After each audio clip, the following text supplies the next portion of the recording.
Welcome to FMA Talk Live, the Martial Chronicles. I'm your host, Datu Tim, and we got someone else sitting in that chair today. What the heck's going on? So, PG Tye is out of town.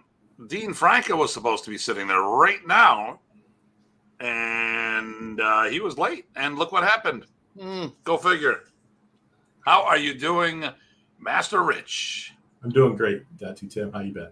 I am doing wonderful. And Mr. Wolf says, hello, Datu and Master Rich. Hey, Sam. How you been? All right. And then we have Mr. Hiltz from up north, Canada. And then we have greetings from Eric out in Portland, Oregon, who attended the Pontoon class this weekend. There we go. Let me see. And then this was from Roden. He made a thing. He brought a virtual cake. He put this up ahead of time and a knife to cut it. And I go, you guys look good too. Of course we do. So, so today, literally to the day, is my 35th anniversary of being a Remy Presas Modern Arnis black belt. And I wanted to. We weren't going to do a show today, but I decided to do a show today because PG Tye is out on the road. Can't make it. I'm looking at some stuff here because I am down light. PG Tye is actually flying home. So one of the Modernist road warriors. And does that? I don't know if my light's dead or is it the switch here? Oh, you know what? There's no power to this. Why is there no power to this? Oh, so we are going to look at some things here. There we go. That's way too bright. Okay. Oh, no. Okay. Happy anniversary from Mr. Eric. Then Matt Jones. Oh no, Tim is here. Now I can't talk about him. Yeah, there you go. All right. So, okay, now that I got that worked out, that's a lot better. Okay, just move that light right there. Okay, so yep, so today we're gonna just, I figured I wasn't gonna do a show. We were gonna just take the week off because Ty wasn't gonna be here, but I said, what the heck, let's do something. Next week, our show is going to be on the art within your art. We hear about that all the time in Modern Arnis. What does that actually mean? And, one of the things is, what about the people who didn't do it as the art within your art? What about the people who did it as a standalone program? Do you know any people who may have done that, Rich? A few. Myself, you, a few other people. There's two right here on the show. Here's another one, So we're going to talk about that. We have a few things, but ultimately, it's going to be fun. Well, I'll have a little rant, and the fun thing was, once again, Dean Franco is supposed to be like the guy taking over Ty's spot time and time again, and he didn't show up today. So now that spot goes to somebody else, maybe. And Dean, how are you doing? Here I am backstage for 15 minutes. We love you, Dean. How you doing, Dean? Hey, guys. How are you? Doing fine on this wonderful Monday. So obviously, Ty is not here.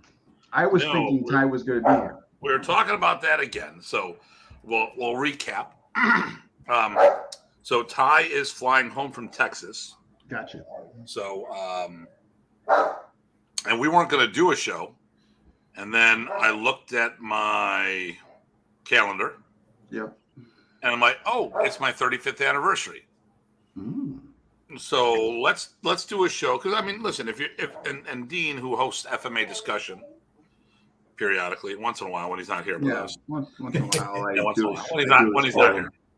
So, Dean will tell you. Full-time job. Yeah. When you host a show, you have to stay fairly consistent. Yeah. We are definitely more like we're a live show. We're not a recorded show per se. I mean, there will be a recording, but I mean, like your show really, its strength is that people watch all the episodes afterwards.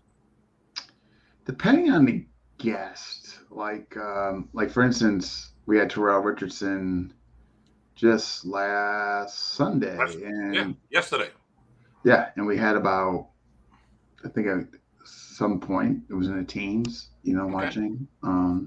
Yeah, if you get in the teens, you're doing pretty good. You know what I mean? Yeah, and lately we've been in the high 20s, low 30s. Yeah, if you get in the high 20s, yeah. But we don't have those views, those huge views afterwards.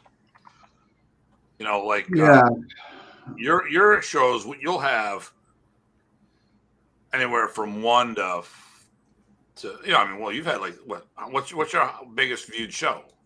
You've broken 1,000, right? Irish stick fighting, 3,000 views. Yeah, there you go. Doug Mercader's up there.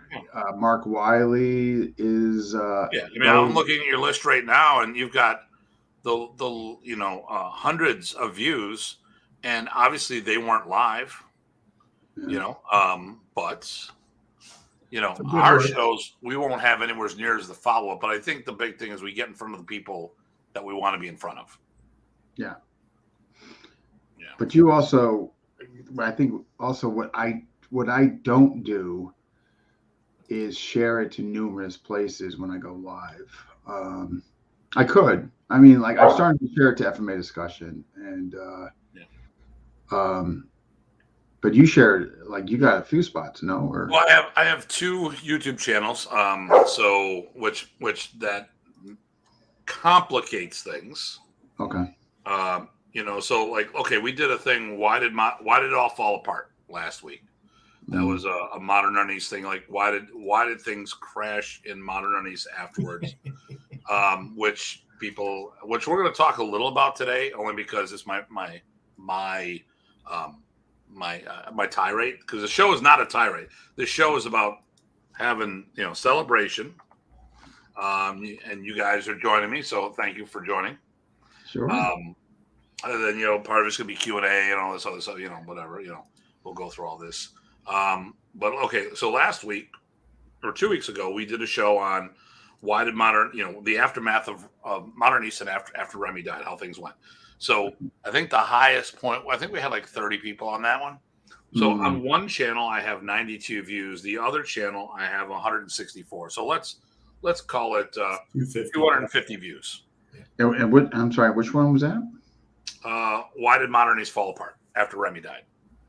Oh, I could see that being So because I have 2 channels, it's split. Gotcha. Split. If I look at, let me see, what was a strong one for this one? I mean, Owning the Floor that we did together, that wasn't all that strong. That was which one? Owning the Floor, the seminar for Superior Seminars. That was 130 views between both channels. What I find, if there's an aspect of controversy or drama, I hate to say it, people come out. Now if we look at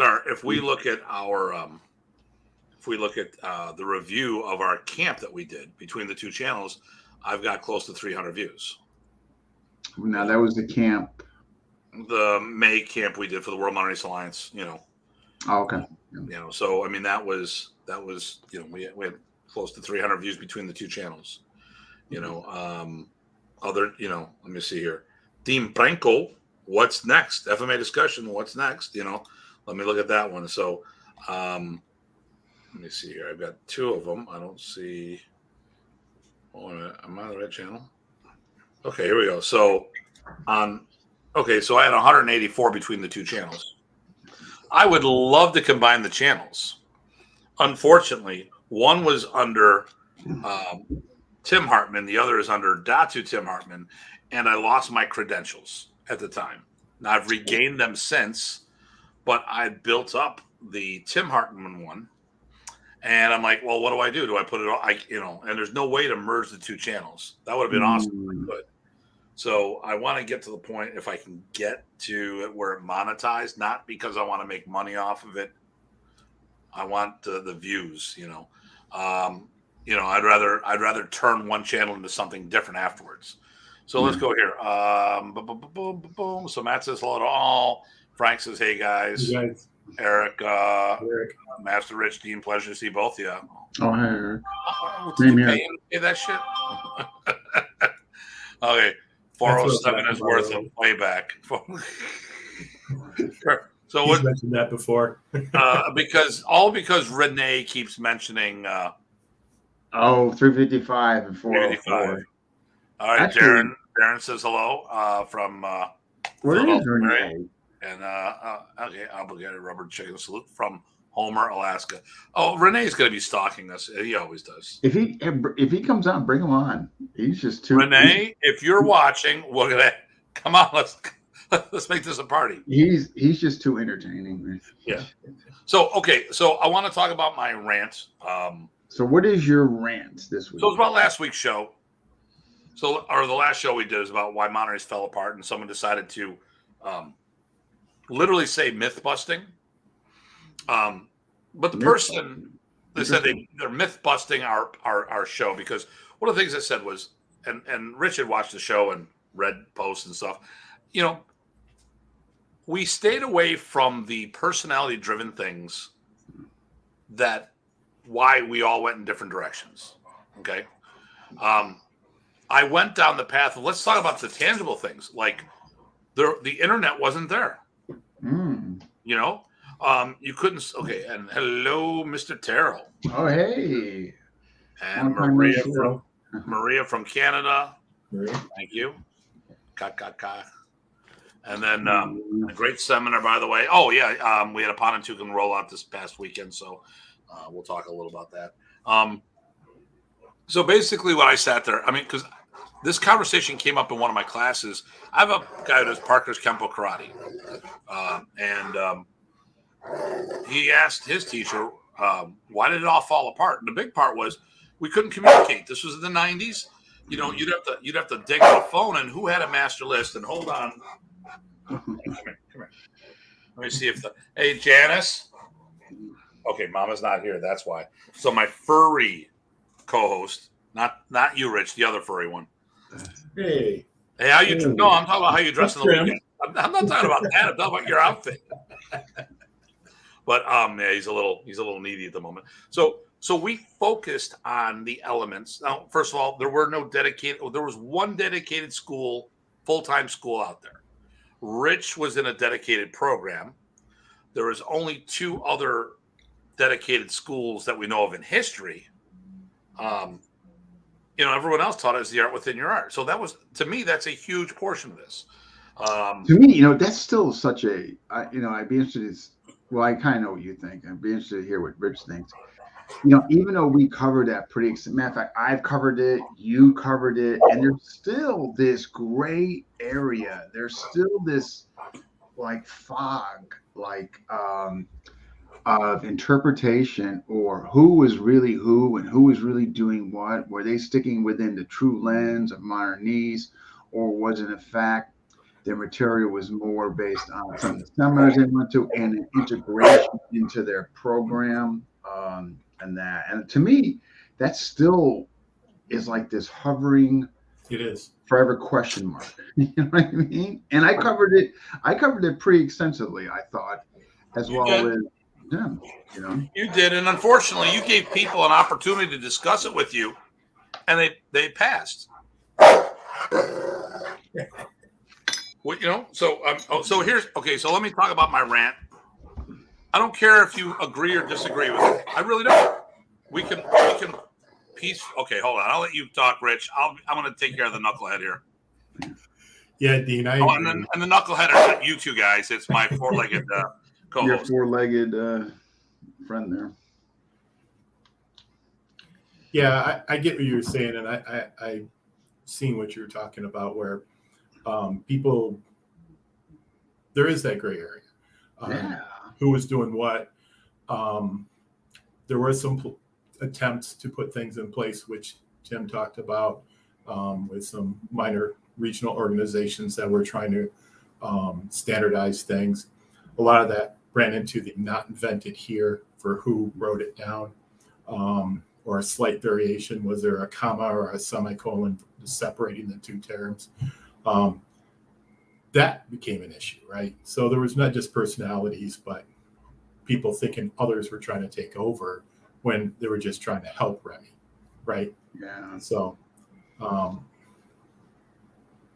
it always happens when when the head guy is gone, and then you get all those fractions and going on their own way, and it's obviously it doesn't help the art or the students, of course, because in conjunction with that whole gray area of like, was it your secondary tertiary program? Was it in fact, did you get like the whole program?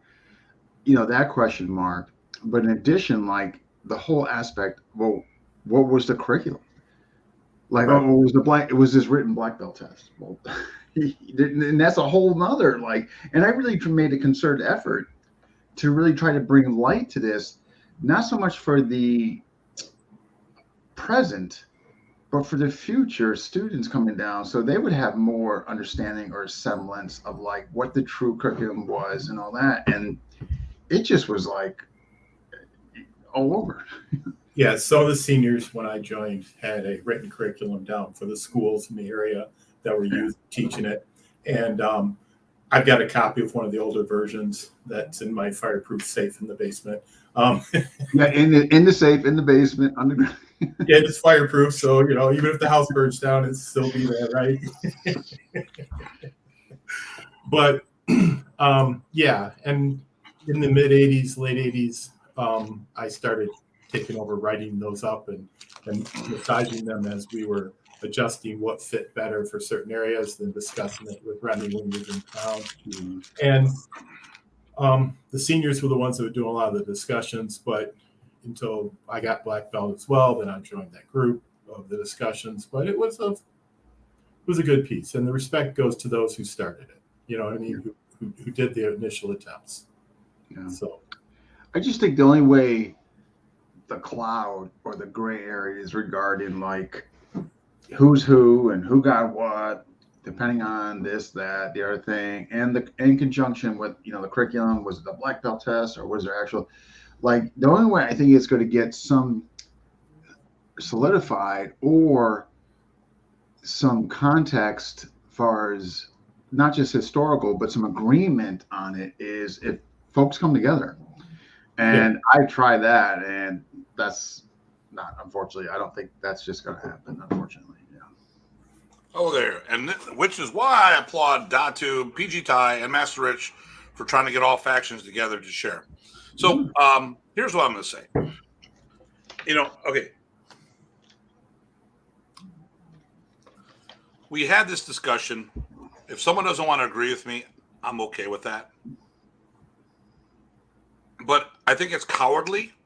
And if you're listening, you're a freaking coward because you block me and others so they cannot, and you talk smack and don't give people the opportunity, myself, to respond.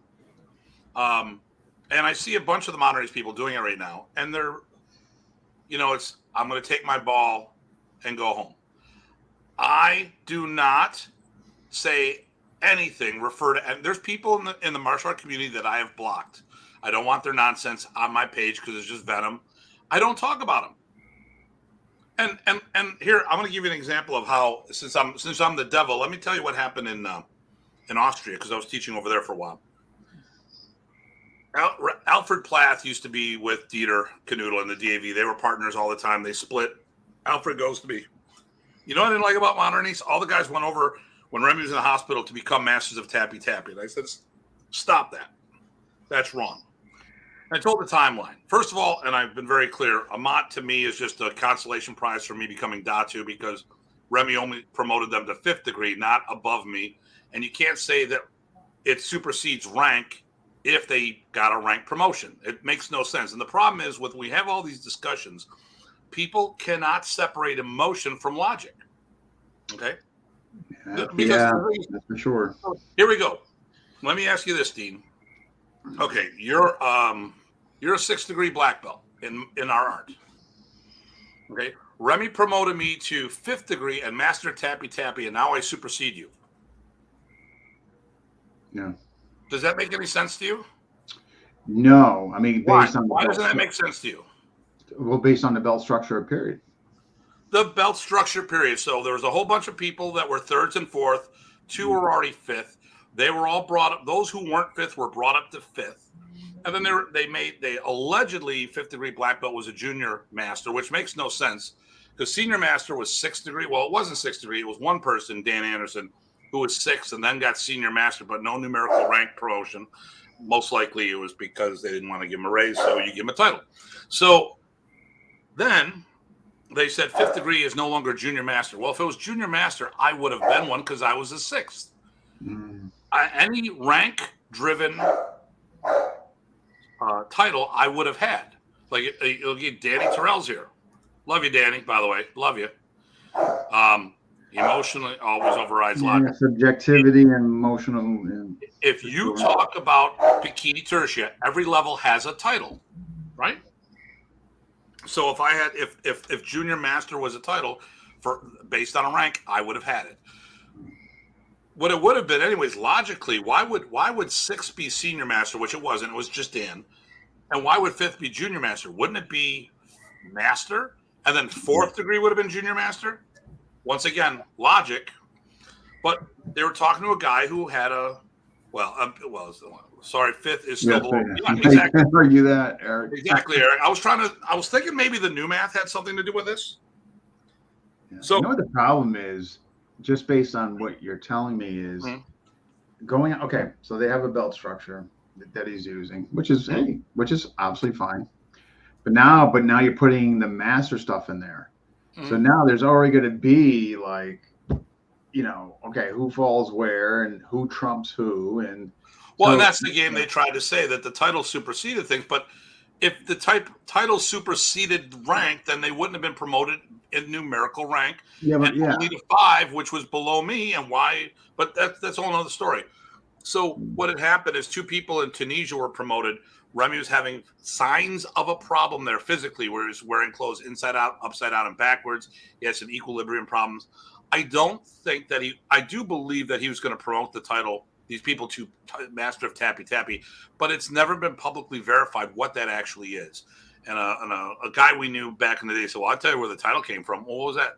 Well, Remy was at a seminar, I turned and go, Michael, they're beginning to master Tappy Tappy. So it was probably just a thing, whatever. Yeah, a phrase came out, and that phrase all of a sudden became like a staple for. But if Remy kept them at 5th degree, why? Well, I mean, listen, I was just promoted to 6th and Datu. If it was to supersede me, they would have been bare minimum the equal rank, if not higher, because numerical rank has always been constant in the art. And title hasn't superseded rank in any art that I know of. Thank you. And that's something I was just going to bring out. Eric just made, I thought, an excellent point there. It's like when I look at other FMA systems, okay, they use a belt system. When you get the 10th, obviously wherever they designate where you become a master. Whatever, yeah. 6th degree, okay, when you're master, 10th degree, grand. Okay, in KI, okay, your guru, senior guru, whatever. But there's no overlaying of different like that. And when I look at Modern Arnis, when I look at Modern Arnis, and I know you guys here's the problem. Remy died, and people make up shit. So but was the stuff being made up while he was still alive with all this ranking stuff? All this thing about Master Tappy Tappy, in my personal opinion, and I threw it out there, personal opinion, was all subterfuge because the person who was the chairman of the board, financial advisor, medical advisor, executor of the will. That's way too much for one person. Wait, did we talk about how Remy's estate disappeared 2 days before he died? Did we talk about the same person also years later was arrested for embezzling money because he had a bad gambling problem? Oh, boy. And the will was never executed because it would have had a list of people that Remy wanted to take over as a group, as a collective. And the Mots were part of that group, but they were not the only ones in the group, and they'd only be a minority in that. So you can say whatever you want, but we know what the optics are. Here's the thing, though. Okay. with regards to the will, before it disappeared, did anybody physically see it? No, the will never disappeared. The estate disappeared. All right. So regarding to that, where it identified people who were going to take over what? Yeah. That's still visible to this day? Well, obviously, Dan put it in his book. Oh, so okay. All right. And so he actually kind of designated names who were doing. Yeah. And it was completely ignored. Matter of fact, ranks and titles, politics. Matter of fact, there was 3 attorneys. David Pajak, which was a classmate and student of mine. Brett Salafia, who was a classmate, but a senior classmate to Brian Zwolinski, and is an assistant DA. Last time I checked, he was Remy's second attorney. And then the third attorney was Kevin Black, which is one of my students, who eventually went into the FBI. So obviously there's, he's incognito. Well, yeah, yeah. So holy moly. What did I walk in? Hello, thank you. Okay, thank you. So this is just my rant, and then we're going to get into the 30. Yeah, but I want to get back on the will, because this is a piece that I never really went fully into my shows. And so there is mention of the Dan's book. So I'll make it real simple. Hold on, I'm pulling it up right now. Okay, this will be interesting. So while he's doing that, can I talk to a point that Dean brought up before about the gray area? So in the gray area, Dean, how many times have you been at a seminar and then months later or years later, you've talked to 2 different people? They heard the exact same words. They saw the exact same techniques, but they repeat back to you something different than what you said, not only in technique, but in the words, and say, no, you said this. Yeah. They believe it because that's what they took home as what they understood from you. So if there's that gray area with people at the same event listening to the same thing in a singular context, now blow that up. Yes. There we go. We'll just do this. Actually, Paulo actually. Now it's like right. So, you ready? It's a monster now. You can't even get control of it. Here we go. All right. So, board members will consist of the following individuals: Brian Zwolinski, Chuck Goss, Bruce Chu, Jeff Delaney, Dan Anderson, Terry Warren, Doug Pierre, Dr. Randy Shea, Al Garza, Timothy Hartman, David Hoffman, Larry Roca, Brett Salafia, Ken Smith, Jim Lattis, Richard Roy, Fred King. That's got to be Shashir Anacalo, Lee Lowry, Dave Converse, Andy Filardo, Michael Bates, David Nung, Roland Rivera, Roland Dantes, Marlena Hafano, Kevin Black, Charles Perry, Dieter Canoodle, Gabrielle Roloff. Boom. Can you scroll up a bit? Back to the wow. So this is actually, well, for me it's very interesting because as far as so these were obviously who he designated and wanted. So now let me rephrase. Let me say something. I cannot unsay things. There's people up here that were gone for years that probably were put in early versions of the will. So this will has been evolved for over 15. Oh, so you're saying they might not have been necessarily active? Well, I'll tell you. Okay, let's go through. Let me tell you who's okay. So Terry Warren, I love Terry. He was a camp host. That's all he did. He hosted the best camp. Michigan? Best. Yes. Yep. Yes. See. Okay, Larry Roca. I've heard that name. Okay. He very talented martial artist. He's doing things more in youth hockey than anything else. All right. David Hoffman's no longer with us. Brett Salafia was one of the previous. And here's the one thing. So your attorney really shouldn't be in your own will. So Kevin Black is named in here. He was the attorney that did this last will. Brett Salafia was in the will. He did one of the earlier versions of the will.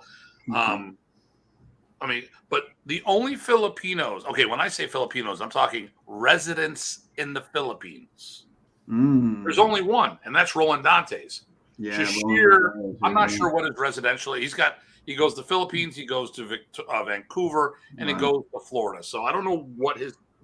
I thought. I mean, correct me if I'm wrong. I thought when we interviewed him, it was Canada, but yeah, he's living in Canada primarily at the moment. So Doug Pierre, though, I mean, was he active?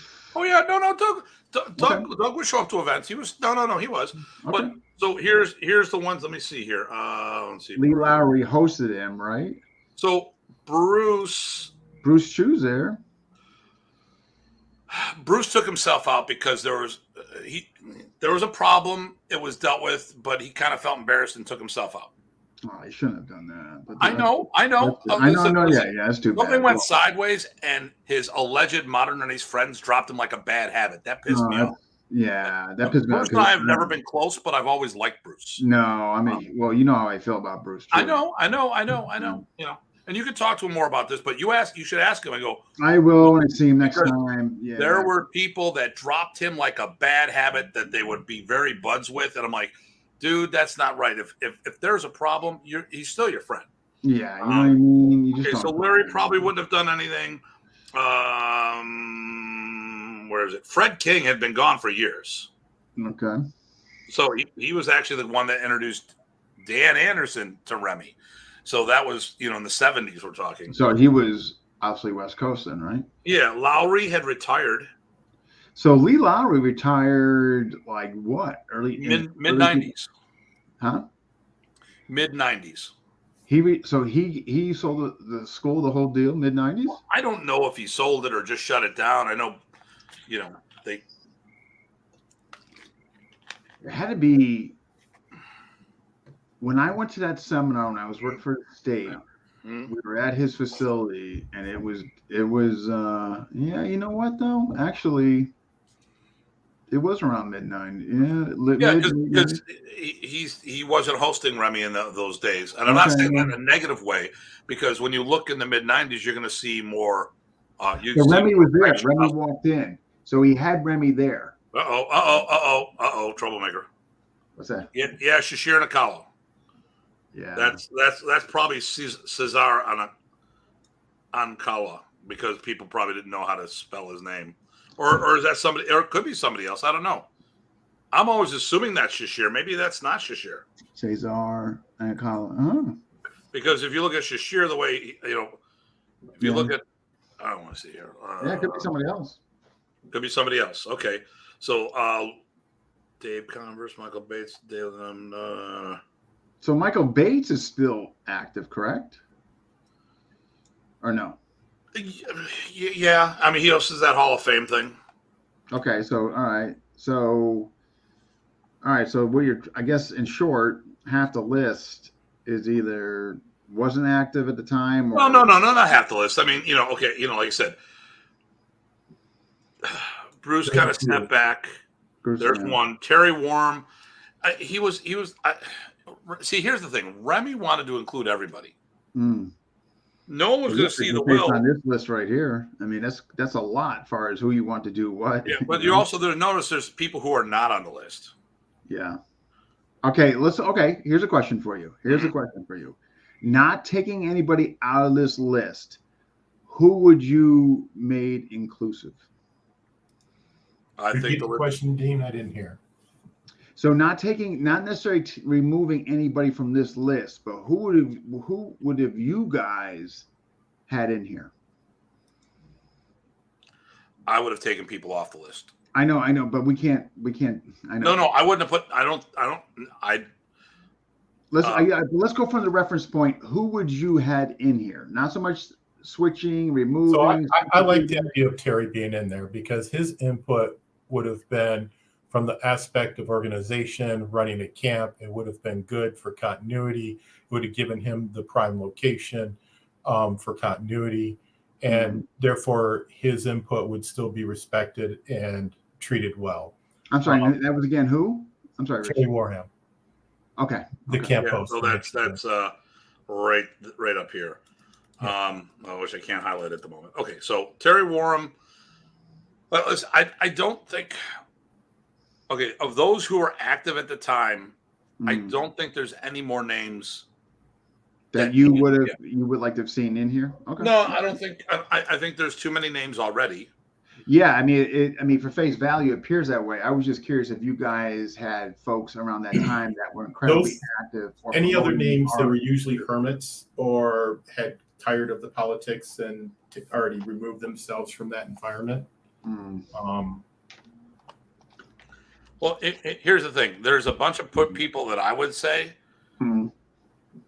but they were underneath me. So now I try to be as neutral as possible. Like, like we do some things where we have a tournament league and we're locally. And when we have these meetings and votes, the first thing I made sure was set up was that each school has one voice. Yeah. So you can bring as many people to the meeting as possible. Right. The school gets one vote. But you're not going to overrun everybody because no, just because you might bring in like 100. So, I mean, the thing here is, okay, listen, here's the thing. This is supposed to be a board to run things. I don't think most of these people should be on the board to run things because they didn't know the art enough. I think in different levels, if we had different types of positions, I think all those names would be great for the list. All right, tell me this. So, all right, there's a question to both of you. Okay, so obviously there's. I'm going to shut this off too, by the way. Okay, so obviously there's physical proof that this will existed. It's in GM Dan's book and all that. Why wasn't it executed to the written language? Why wasn't it executed? Period. Why? Okay. Well, first of all, you're so fuzzy right now. I'm fuzzy? Yeah. Why am I fuzzy? Yeah, I see you as fuzzy. Did you touch your screen at all by any chance? No. Okay. I can. Looks like your camera is just out of focus. Yeah, it is fuzzy. What's going on? Should I try coming back in, maybe? You can't. He's fading away. Oh no! Somebody snapped their fingers. Dean. Oh, Thanos is around. Who? I bet you it was that Ty guy. Ty. Should I try coming back in or no? Okay, sure. Why not? All right, boot me and bring me back in. Well, no, you got to. Okay. Let me do this. I think you should log out and log back in. All right, let me do that. Down at the bottom, there should be a leave studio. Yeah. Okay, let me try that. All right. I'll see you guys. Dean is fading. Yes. All right. I'll see you guys. Okay. All right. Now let's talk about Dean. No. I set the program to make it all go fuzzy. Where does he get off asking questions? Yeah. Well, no, actually, and I want him to come back when I talk about it because I do want to. I don't want to talk about what because of and learning 09 learning. I'm going to be addressing that, but I want Dean here as well because if we're going to be on the show and someone's going to accuse someone of something, I want to make sure that everyone hears what I say. Okay, let me bring him back in. Oh, that looks better so far. All right. Yeah, there you go. Okay. Yeah, I don't know what. All right, so let's do a couple things here. So first of all, let's do this. 09 Learning asked, I'm glad you are discussing this. Are you the highest ranking American promoted by GM? Okay, so here's what I'm going to say. There were 3 people that I know of that were promoted to 6th degree. I was the last one. Sifu Lowry was one of them. He retired. So to me, his rank is no. I don't want to say it's not valid. He attained that, but it's like being the champ. If you're the champ and you retire, Ali was always referred to as the champ, but that will not be. What I will say is that I know for a fact, because Remy made a big speech about this, I was the highest tested black belt in over 17 years. So on my anniversary, so 35 years ago, I took the physical test. I became a 6th degree, which is actually 7 because it's black, then first. And Remy said it was over 17 years. So that brings me back over 17, which brings me back to 1983 at least. So it was the highest tested black belt. Okay. So the other one was Dan Anderson. Dan Anderson had retired, had stopped training.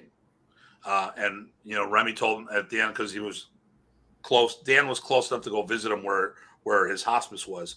And he told Dan to get back involved. Now, Dan has amended his comment saying, I don't know what you're talking about. I was involved, but he wasn't around. And then he said, well, I took time off to raise my child, which is another story. And then he told me that he had a falling out with Remy, and, so be it. So for this question, I was the highest tested black belt in Modern Arnis that we know of in the States. That we know of. At least from 83 up until the time that Remy, the last test was in 2000. That's the last series of tests. All right. I was having those technical issues with, as far as my coming in. Yeah. So I want to talk about the will. That's what I mean. Like, why wasn't it, for both of you, why was it, obviously just proof of it, it was put in Dan's book, why wasn't it implemented to its fullest? Well, because you didn't, you missed the part that I said the person who, so, and I'm basing on the facts that I've been told, so everybody, you can do your own research. There was the chairman of the board, who ended up embezzling millions of dollars from what we've been told, from different people, including his brothers and sisters as masters of Tappy Tappy. Wow. And probably embezzled Remy's estate because it disappeared 2 days before he died. It's terrible. And so when you've got a person who controls all those things, and he wanted to run the organization his way, if you would have executed this will, how would that have gone? And more importantly, if it's true that he did steal all that stuff, which it's kind of hard for me not to believe happened. Yeah. By making sure the will isn't executed, you have that trail is now covered up. That's a good point. As far as legality, right? You're not going to be held criminally. So they had all these things. I remember, the will got brought up by one of Brian's guys, and I reached out to Brian. I go, hey Brian, you might want to. This was years ago. I go, you might want to. When FMA Talk was going, I go, you might want to keep that quiet. Your guy quiet on a leash. Like my guy here. And he goes, well, it's nobody's business. I go, well, it is if you're in it, like I am. And people don't like that. And the funny thing is, when they had the IMAF meetings, Brett, the second attorney, would bring up the will in meetings, and they would tell him to be quiet and stop being a troublemaker. Now, for bringing it up. Yeah, because they didn't. Because once again, think about this. You had 7 people, in my opinion, execute a coup. Then they had a schism. Yeah, so they executed. In my opinion, they executed a coup and then they split the separation. But if this will would have went in and all these people were part of it, they would have been the minority in that group if everyone decided to be part of it. And then everybody involved would have had an equal vote, right? And if they elected a chairman, that's one thing, or whatever the title they chose. But for day-to-day execution, but the board is the board, and they can replace that chairman, right? By having another vote of confidence. So, but if you don't execute that will, then the estate doesn't get executed. Then the martial arts organization. Absolutely, that's not going to get right. Yeah. So think about this.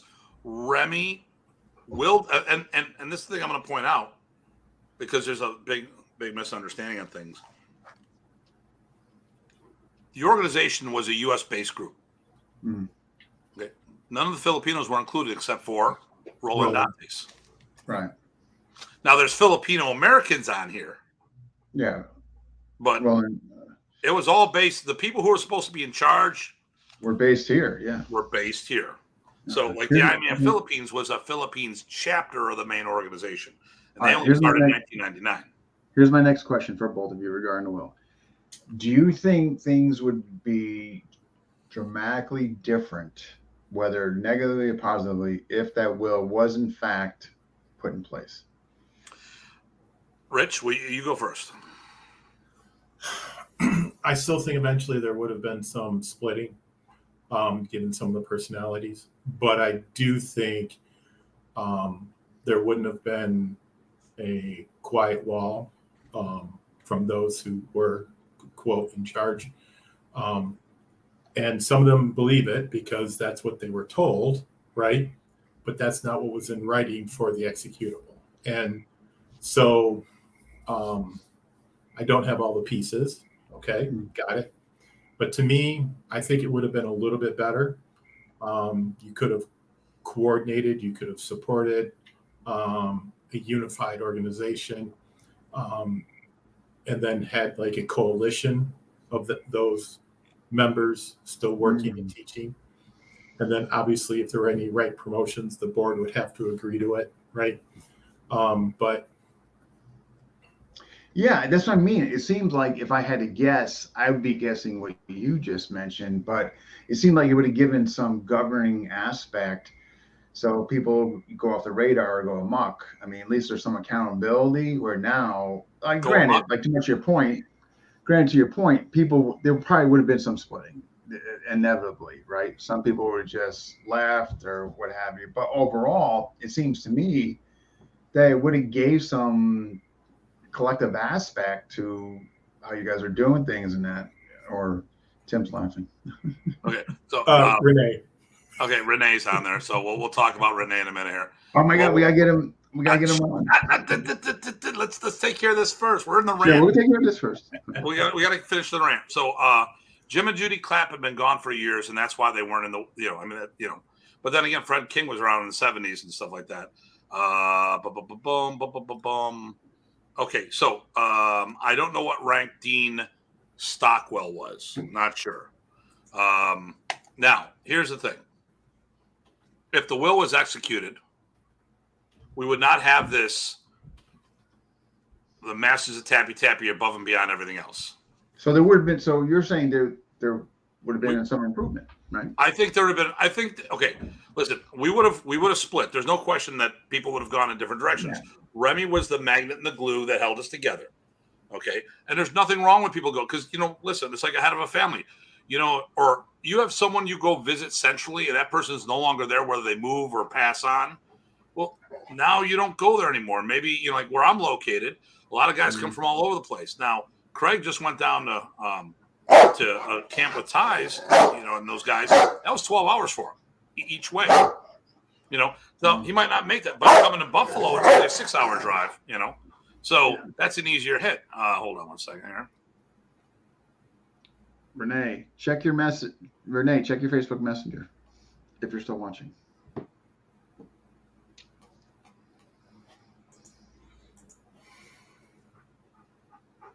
Okay, what's this? Can anyone name the organization in FMA or any other martial arts that wasn't split after Big Dog passes? Yeah, so Greg Mason is crazy, yes.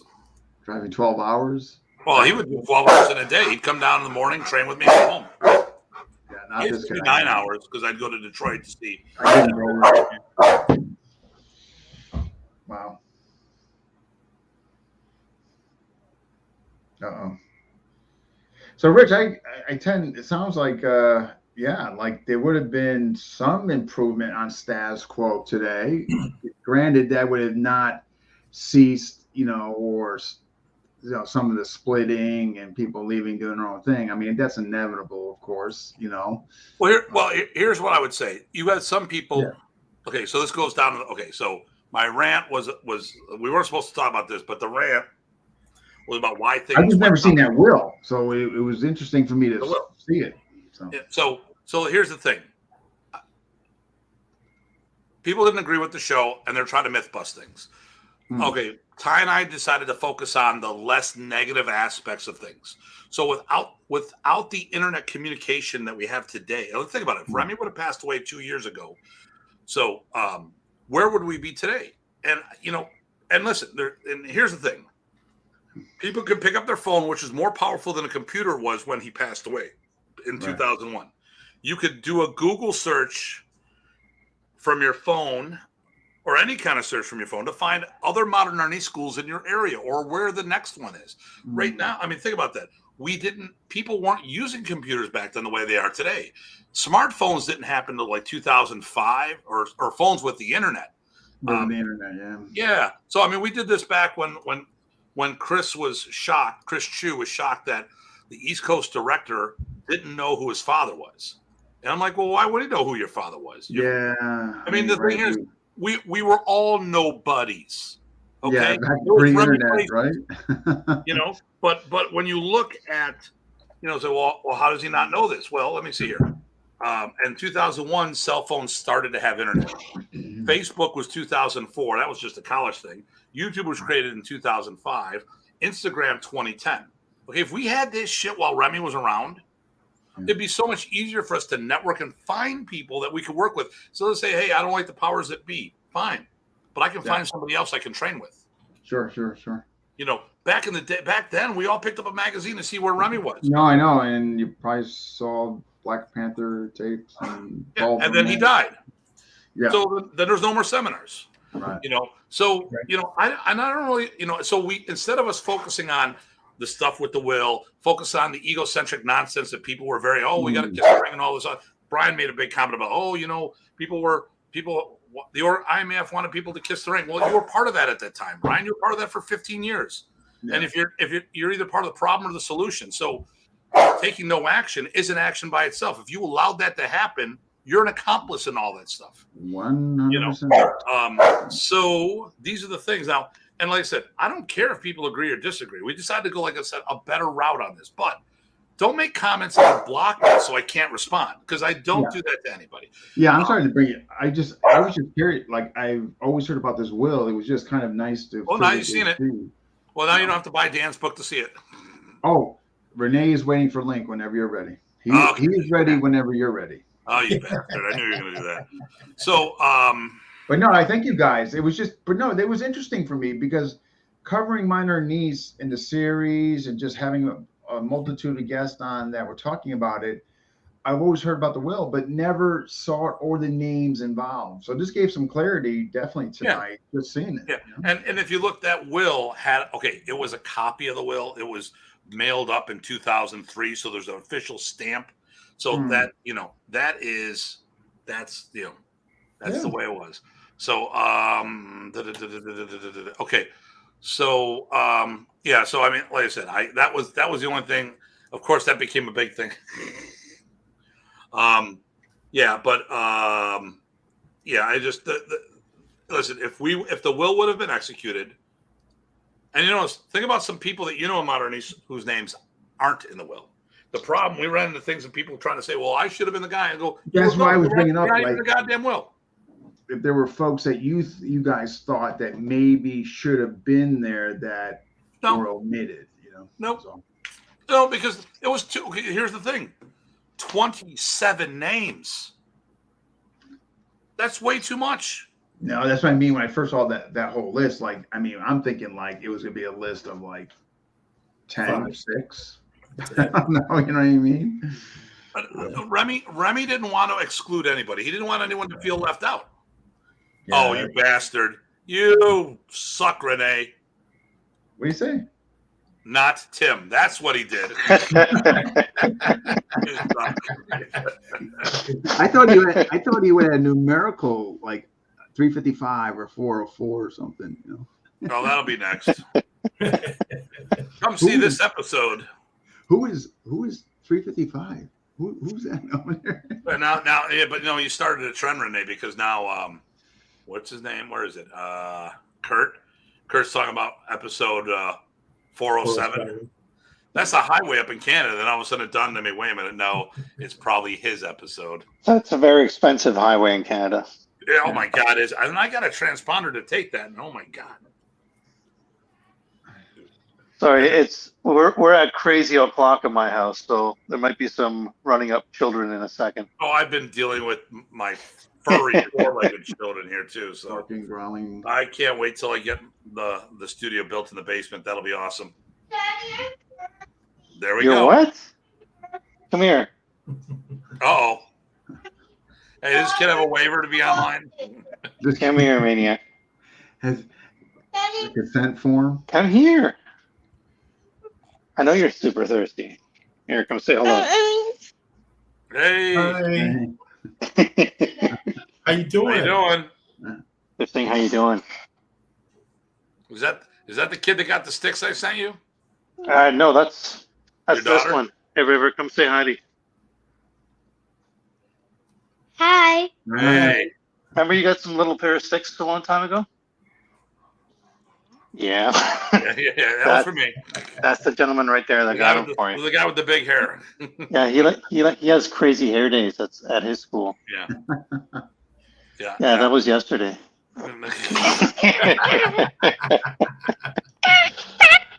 All right, that's good. You guys run along. Run along, children. Well, we call him over. Run along. So what's good, guys? What's going on? Oh, we're just celebrating my 35th year as the black belt. 35 years? Yeah, today. Literally, today is my 35th anniversary. That's awesome. Congratulations. Yeah. That is. Ty's not here, so we can't celebrate proper but it's okay. Sorry, I have to make sure they get water, otherwise it's part of the sleeping process. Here, cup of water. Run away. Run away. Take those off. No, okay, guys. Bye. Upstairs. See you later. Thank you. Good night. Love you. Sleep well. Dream about fighting. Yeah. Life is in the Dog Brothers home. There you go. Yeah. So I don't know. There's a video of River playing around with me, and she's hitting me with a stick, and I stopped, and I was lying on the ground for 2 seconds, and I turn around, and she just clocked me square across the face. Oh, nice. I was very proud of her. There we go. True love. There's your kid. There you go. 35 years, man. That's pretty awesome. Yeah. I still can't believe I'm still doing it. Hey, man, it's not easy sometimes, right? Especially, and like politics and garbage like that can make it very difficult. About that. I was actually just chatting with somebody today, actually over in Europe, and we were just talking about politics and whatnot. And it's funny how, when I was in Europe, I met a bunch of guys, and they're like, "Hey, you're not as bad as we heard you are." It's like, oh God, what the hell have you heard about me? Yep. I am still sparring. Yep.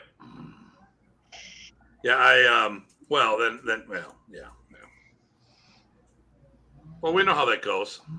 Mm-hmm. Someone sees something, assumes something, doesn't do the research, and Well, it's like what you said. Sometimes people don't have the balls to say it to your face, but they have the balls to say it to everybody around them. Well, and that's one of the things that I'm complaining about today, because it's like, I have no problem people disagreeing with me. No one has to like what I say. No one has to like me. But if you're gonna talk smack about me, don't block me so I can't defend myself. Yeah. That's cowardly. And there's a couple of people in Modern Arnis that do that, and they're all, this is false information, and we're gonna fix that. How are you gonna fix that? You weren't even around. Most of these guys that they're talking about stuff, they're like, you were not around. How the hell are you gonna do any of this stuff? Stop. Yeah. Well, that's why I appreciate Dean, because he'll say it to my face. Well, as you should. When I eventually see Renee, aka Growling Dog, I will definitely be saying to his face.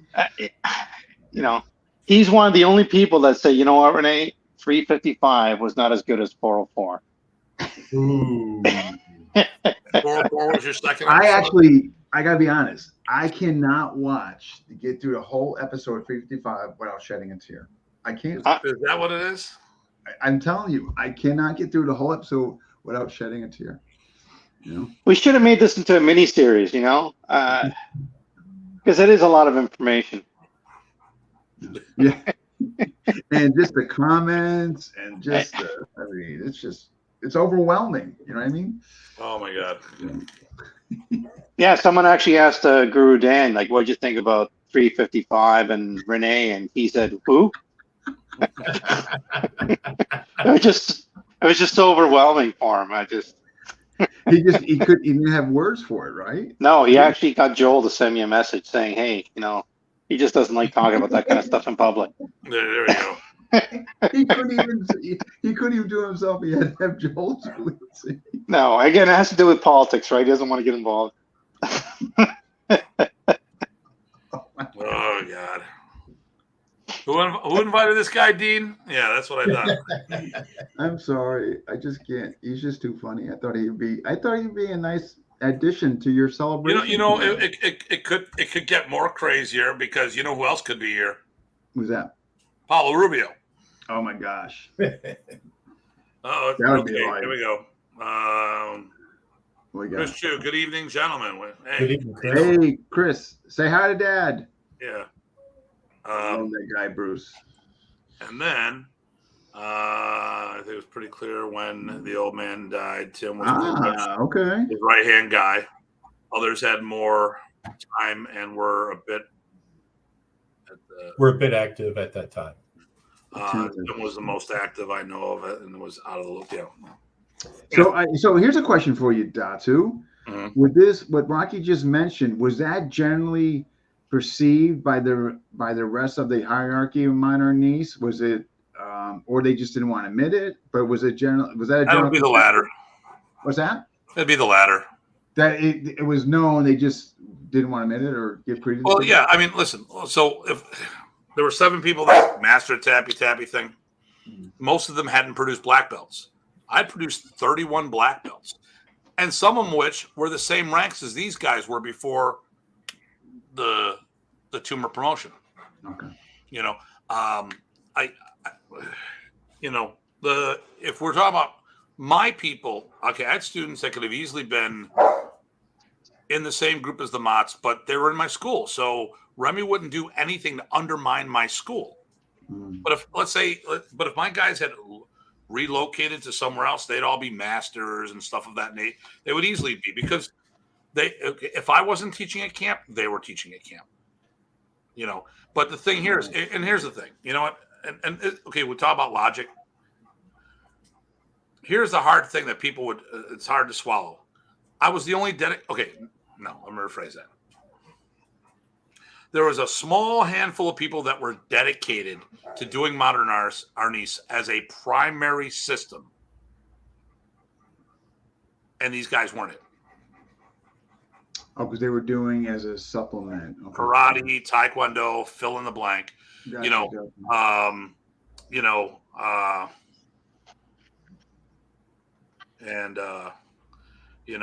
me see here. I'm just trying to, but the thing, I mean, personally, I don't think most of the people would have been, well, okay. So next week we're going to talk about what the art within your art is. Okay. So you're covering that. Okay. Okay. Yeah. And how that actually applies to things. But because remember,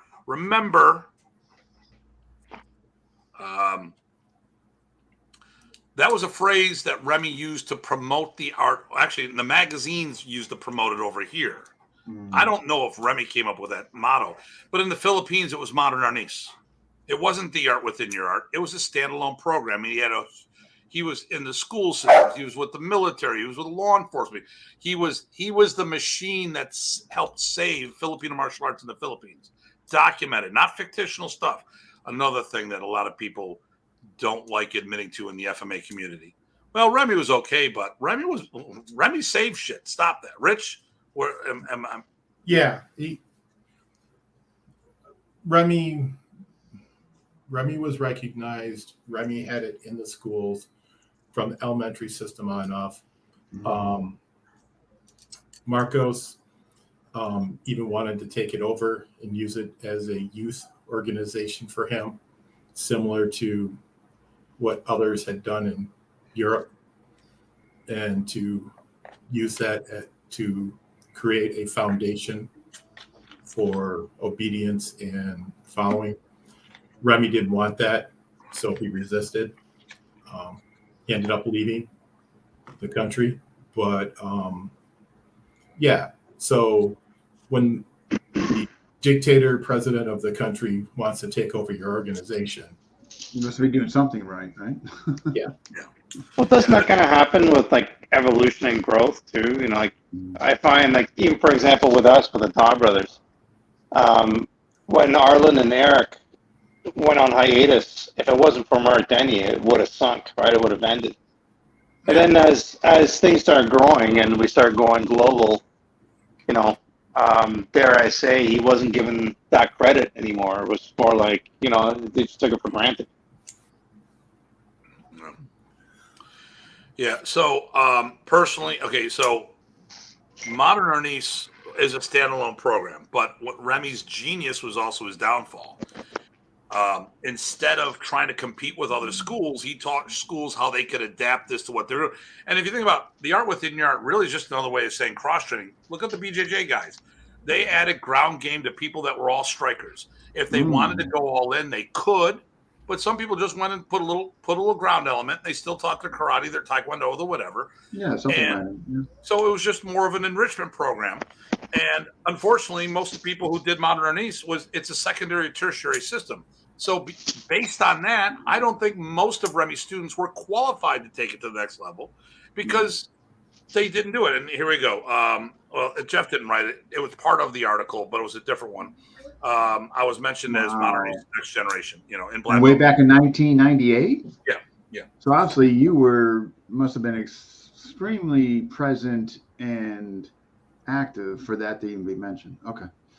Okay, so the only way your name got known is if you were hosting events and your name ended up as the host in the thing, or you traveled a lot. Right. No one traveled as much as I. I mean, we figured that I went to 180 Remy events. Even back then, you were like really traveling a lot? Yeah. I started from 1986 on. I was traveling to 12 events. So by 98, you were okay. So by then, I mean, it was, so a lot of people had heard of me. So, but I mean, but that's because I got on the road. I went to 30 camps. That's a lot. Yeah, I mean, that's, and the camps weren't the same camp over and over again. I mean, I always went to Michigan, but my first camp was 1986. It was Mississippi summer camp. I'd gone to three different camps in Texas, Massachusetts, Atlanta, or actually Tucker, Georgia, Joliet, Illinois, Illinois, yes. Joliet, yeah, all over the, like I said. But the thing here is that a lot of people didn't do. I mean, I went to seek Remy out because I left my school before it closed, basically, and then Remy, then Remy just reached out to me and said, "If you want to continue, I'll teach you." And Rocky could tell you. I mean, Rocky, I would bring people to Buffalo. Rocky was one of those guys that had teach in my school. But then I was going to the Michigan summer camp. I was going to all these seminars. How many times do you think Remy was in the Metro Detroit area, Rich, in a year? Between Lansing, Detroit Metro, which includes Ann Arbor, and then up in Flint, probably 4 to 5 times a year. I would probably be at 3 of those. So I'd go to the Michigan summer camp, which was always in July, which is where I got my black belt promotion. But Jay Spiro used to host them. I've gone to Chuck Goss has hosted Remy. I would, he would also be in Sarnia, which was across the river. So, I mean, I was, I would go to Canada a lot. When Remy was going to Canada for a while, I was going there, that's why I was known. Most of Remy's guys weren't known because they didn't travel. Not the same way. Now, they would go to the camps, and if people went to the camps, but there was 2 different cultures in Modern Arnis. There was your seminar students, and then there was your camp people, and they weren't always the same people. Okay. I mean, like, we would go, like, Chuck would go to a lot of the camps, but we wouldn't see him at a lot of the seminars in his own town. So did Chuck ever go to Jay Spiro's event? I don't know of that. I know he didn't go to Flint. No, he was there once. I'll say that he was there once. Yeah. So when it came to people being known, I mean, I was a seminar junkie, and I made sure I did my yearly camp, and sometimes I did 2 or 3 camps in a year. And he was, and I'll qualify it. It was probably early on in his training, so it was around 93-ish. But I mean, if you didn't go outside your region, Brian Zolinsky, he mostly stayed in Connecticut. So Lee was bringing him. So was Lee Lowry bringing him pretty frequently, or? Oh, Lee. I'm not sure how often this is the whole thing. Rocky made a comment, which is a good one, and he made a comment saying, "How much time did you spend with the old man?" And people answered, and some people did cryptic things. Well, every time I was on the road, I was with this person and that person, and all right. But no one, well, only a couple of people actually gave tangible answers of how many hours and time. I mean, Dieter was saying he did 50 hours with Remy, so that's like 2-3 camps at most. That's maybe pretty wild because I have like I still have my hours down for like Lameko and all that, just for my own personal reference, if anything else. So you think, well, I guess not everybody does that. I guess I don't know. Maybe it's just not important to them. Once again, Modern Arnis people generally don't do it as a standalone program, which is once again why I made the comment of why I think a lot of people, and actually the people on the list. Okay, so here's the thing. We'll talk next week. We'll talk about the art within your art. But who represents what Remy taught? Because here's the thing, and Rich had been to Rich, Ty, Rich and Ty, Chad Doolin.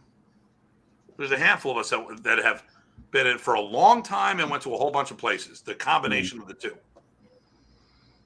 Remy didn't teach. I never found that Remy taught. Okay. If you were in a room full of karate guys, he might relate it to you. But usually the room was a mixed group of people. I didn't find. I mean, and I did the art as a standalone program.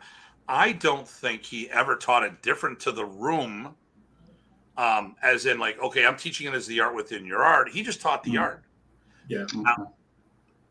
So personally, I don't think there's enough people. I think there's very few people out there that would be qualified to teach what Remy taught. They could teach the synthesis that he created in people. But if the art within your art is a mixed drink, and Remy was rum, and how many drinks can you make with rum? Renee probably knows. He's an alcoholic. No, he's thinking. Rum and Coke, rum and pineapple. I mean, like we're in Barbados, there's a rum punch or all these other things. What happens when you run out of rum? You punch the person. Exactly. Maybe twice. But the thing here is when you go through this, Remy was that rum that mixed with everything. All the other martial arts were the mixers. But what was that bait? Rum with whatever. So someone needs to represent what Remy taught. And that's the thing that I'm always focusing on. I don't want to say, well, I mean, because people have tried to hammer me on this. As I try to teach the art as pure as possible. I wish Ty was here because this is how Ty and I got connected. Eric Alexander was in Connecticut, same town as Frank. He was Frank Schakowsky's teacher.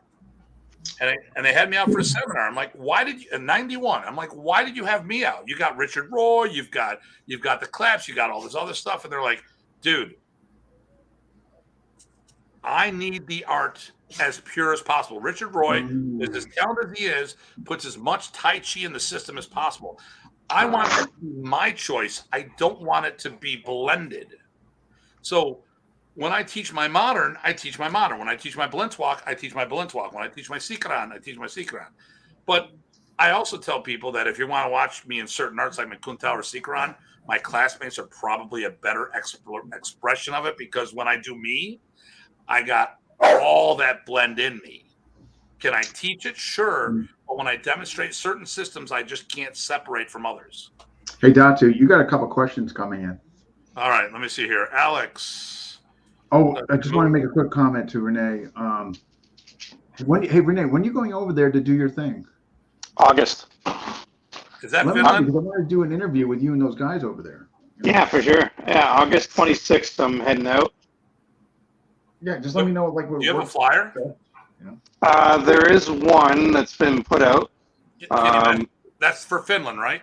That's right. Yeah. Send me it to me so I can send it to the guys over there. Okay, sounds good. If it's open. Of course it is. Okay. Yeah, My whole motto is the more the scarier, right? Okay. Right. Yeah, just touch base with me, Renee, because if I can get you on with those guys when you're over there, that'd be good. Yeah, for sure. For sure. I actually just got invited to go back to. I was supposed to go to Spain, but it's not working out right now. But I'll be back there next year to teach again. Just tell the guys when you go over there, though, not to hurt their feelings, by episode 55, that they're not gonna. It's gonna be. Okay. Yeah. No, it'll be the finish episode. Okay. All right. I'll be teaching the finishing move. And Kaju Weapon says the more the scarier, and they like your comment there. There we go. Okay, so let's do a few of these right here. I got a couple of questions. I think one was from Chris and one was from Alex. Here. Alex was saying, "Hey, Datu, moving forward, what is your vision of Remy's legacy? I'm gonna get some water. What is your role? How can others help to do it?" So, oh my God, my dog's killing me here.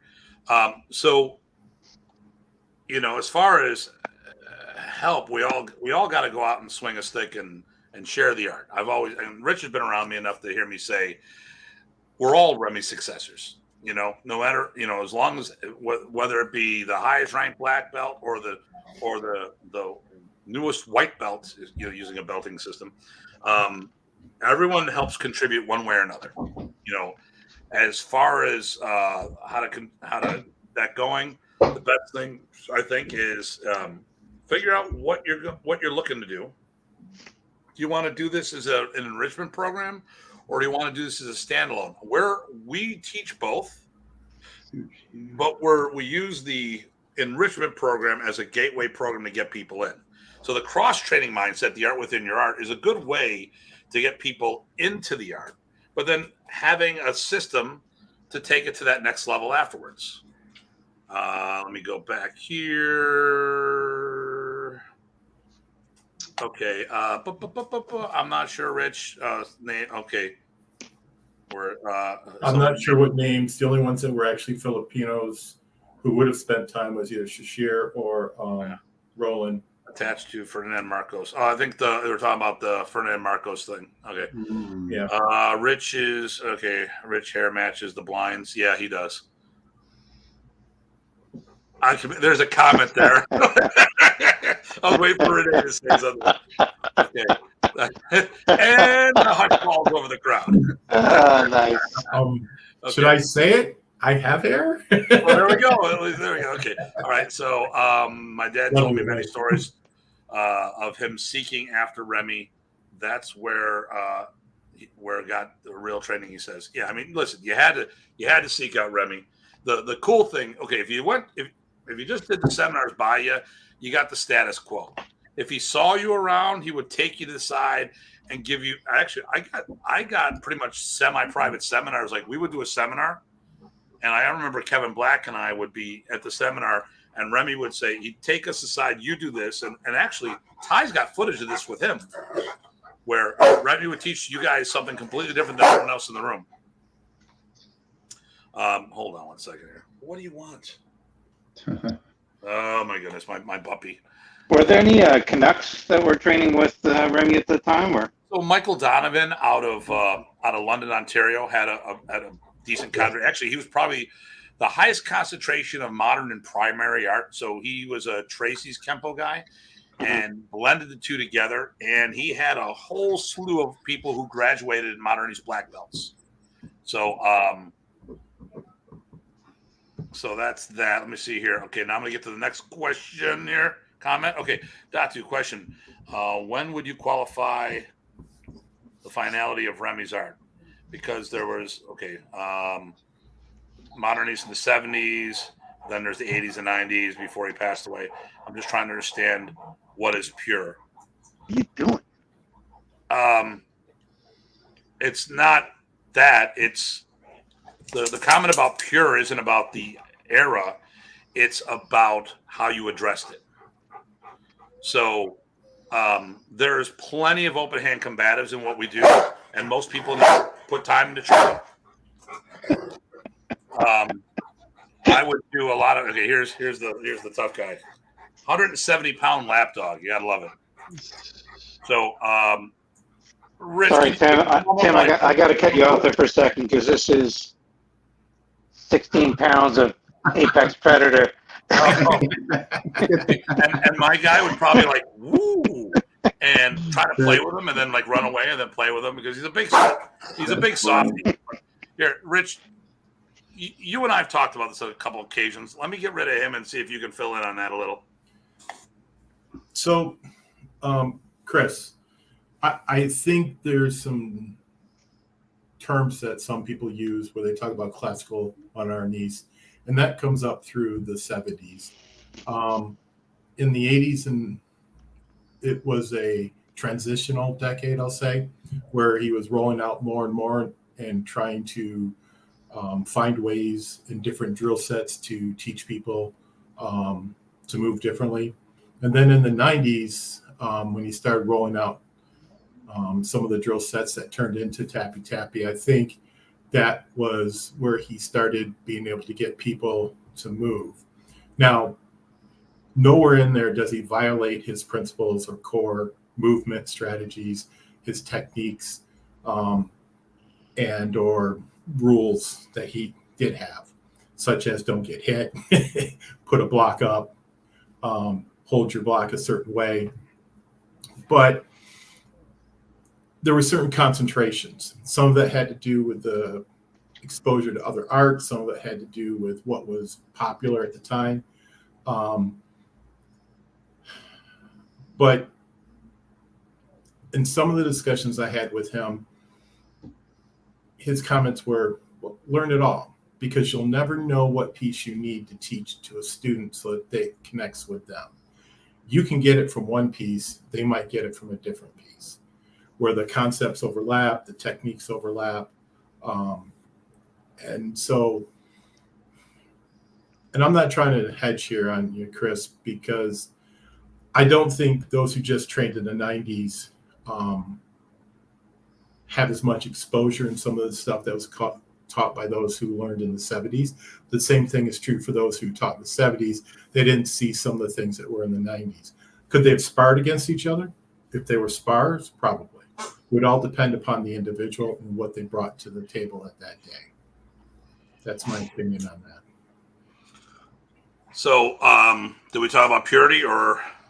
I talked about some differences, how 70s, there was a classical Arnis, and 80s was more of a transitional, and 90s was pulling in where he started solidifying some of those transitionals and pulling in the tappy tappy. And then I summarized by saying that those in the 90s may not have the same exposure to those who trained in the 70s or learned from those who trained in the 70s. And that if people stopped learning the techniques in the 70s, they may not have some of those extra drill sets or variations in the 90s. But they could spar each other if they were spars. And it would all depend upon who brought what to the table on that day. I mean, you know, the thing here is this. Well, let's go back to what Eric Alexander told me about why he had me in. He blended as much Tai Chi in the program as possible. Now, when I teach, I want to teach what Remy does. And listen, we can evolve and do things with the elements. Like I was doing limb destructions left and right, and people saying that's not Remy's art. I'm like, if you did a deep dive, look at the forms, because if you look at the first six, well, there's 8 open hand forms. The first 6, there's all trapping and limb destruction built into the system right there. And a lot of people didn't do a deep dive to figure out what he was doing. Opening moves of Form 2 were nothing but limb destructions. Yeah. Bandia Bando's limb destructions. Yeah. Rumpida could be done as limb destructions. But Modern Arnis was, okay, and here's the thing. It was a marketing gimmick about the art within your art. That's funny how my 35th anniversary, we're talking about the art. But anyways, when we talked about, I mean, the thing about, like I said, Richard Roy, Eric had me instead of Richard because he intentionally blended the two arts together, and you'd have a completely different body mechanics, stuff that wasn't there. And I'm not saying that stuff wasn't useful, because that's not what we're saying. But the thing here is, I want to learn what Remy did. I want to learn as untainted as possible. So if I'm going to blend it with something on my own, then it's my choice. It's not I want it straight up. I don't want to mix drink. And so when I talk about purity, I'm talking about how 95% of the people out there outside the Philippines do the art as an add-on, and they look like they're doing taekwondo, karate, or fill in the blanks with a stick in their hand. And Modern Arnis is a valid Filipino system with its own body mechanics and its own body signature that's not being done because Remy would allow for stylistic interpretation. And I mean, here's the difference. Like what Remy settled on was making people better through FMA concepts added on, grafting it to a primary system, where Ernesto Presas was much, much better at teaching people to become Filipino martial artists. And so when I say this, and a lot of people don't get it, and the thing here, especially if you weren't around, we just sat there and say, and the thing would be this: when you see all the footage of Remy, Chris, you don't see the room moving, you see Remy moving. So, and you probably get this when you're helping your father teach. If you have people from multiple styles, you're going to see completely different body mechanics, But like music, they all use the same notes, but they're different styles, And that's the whole thing is we don't want. Modern Arnis has become such a hybrid cross training thing. It's hard for people to. We need that original DNA so we can keep it going forward. That's why you look at someone like Ken Smith, who is an accomplished Okinawan martial artist. If you want to figure out how to do Arnis with an Okinawan blend, talk to Kenny Smith. You want to do Arnis with a Kempo blend, talk to Brian Zawolinski. You want to do Arnis by itself, you talk to Rich or myself when it comes to Remy's blend. So I'm not trying to berate people, but when you blend it with other things, which is not a bad thing, but I don't want to do your blended thing. I want to do what Remy taught. And that was the point. Like Ty and I've talked about this multiple times, and people are getting offended by it. But we're not trying to say what people are doing is wrong. We want to do the original source material. We want to do what Remy was teaching, not what he produced. Here's the point, though. With these new people come up, they might not know there's a difference, and that's why there's arguments now. Yeah. Okay. I mean, okay, so I've noticed it. Oh, maybe I'm not. I'm looking into it, but I've a couple times when talking to Chris, or we've been on the show, I felt a little friction there because I'm not trying to take away from what anyone's saying, but I mean, Chris, we were talking about you earlier today and your father, and not in a negative way. We were talking about the story you said, how this one guy claimed to be the East Coast rep and didn't know who your father was. And we talked about all the things like we didn't have online the stuff the way it was, and and it wasn't when we talked about it back then. And even when we talk about it today, it wasn't about insulting anybody. It's about putting things in proper context. And and I said on the show, no one knew who any of us was, or unless we traveled. No one would have known no one would know the Flint group. I knew who Rich was, but we had been in the same room multiple times, and he's a phenomenal Irish dancer when Remy's doing a finger lock to him. I tried to levitate. Here's a question for I want to ask Renee. It's going to parallel though what you're talking about, as far as in and on that. So Renee, when the Dog Brothers first came out, outside of California, how did they have success spreading it with no internet and that? And I mean, I think that the original videos is what really gave us some success, because I look at it this way, even when I started going to gatherings, there'd be gatherings sometimes, you're flying down to California and you show up to fight at the park and there's 14 guys, right? So and by that time it was already established, right? But it's I don't know. I think the original series was what really helped, because there was rumors beforehand, right? When I first heard of the Dog Brothers, I had no real idea what it was outside of when I spoke to Philip, even before I spoke to Philip, I should say. And it wasn't until I saw the videos that I saw it gaining popularity. And now with YouTube and and Facebook and Instagram and everything else, like Yeah. pretty much everybody knows, who they are, who we are. Yeah. And, again, but, it's funny because our evolution from like the 80s to now, it's like all of a sudden you'll have people say, oh, yeah, well, we did the same thing at the same time. And, that just didn't happen. No. You guys are definitely deserve that credit. We also got to remember there's a difference between Dogma Brother gatherings and workouts as opposed to Mark Denny's DBMA. Oh, it's two separate things. Because a lot of people confuse the two and think it's all. And that's it's a very good point. There is the Dog Brothers, who are the stinky, sweaty psychopaths with sticks that meet at the park, and then there's DBMA, which is the art that Mark developed, right, through the research and watching the fights and everything else. And a lot of people don't know that as well, right? Like I have to.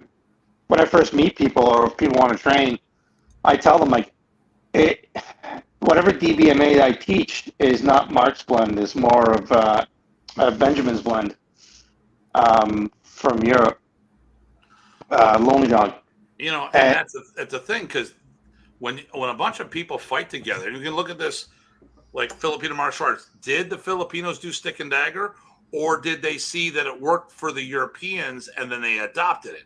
So when you're a bunch of people are fighting, man, Rene keeps hitting me with this damn move. Maybe I should do it back to him. So you've got this collective training thing through experience, and my favorite thing when I speak to my Filipino friends and how they tell me how the Filipinos kick the Spaniards' ass, I just kind of look at them and go, did they kick our asses, Mr. Rodriguez?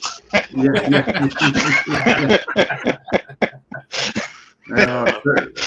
get that third name. Huh? Listen, they got one in on Magellan. Okay, so give them one.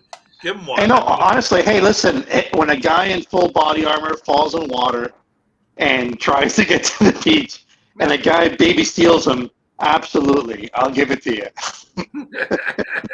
If you saw the amount of tidal flow in the height of the tide on that beach, you could easily understand how it was very difficult for them to run through the muck to get to that ship that was further out, because there are boats who are cradled like 14, 16 feet in the air, because that's where they were sitting above that and then anchored, and then they rested onto those when the tide went out. Bobby Tabuada took us right where it was, and it's crazy how we're looking at all this dried land, and there's some like crabs or whatever, and all of a sudden we turn our back. 10 minutes later, it's water. I'm like, what the hell just happened? So it was really cool going to the spot where that battle actually happened. But once again, we digress. Let me get to some of these things here. So, sorry, just to finish answering Dean's question there. So I think that's what really helped, especially with YouTube and everything else. And then people coming out to watch the fights and everything as well, that really helps. That's right too, yeah. And and dare I say, Beat the Crap Out of Cancer has made a huge impact, especially in Canada. Because in 30 years there was only like 2 Dog Brothers in Canada. It was Philip and Loki.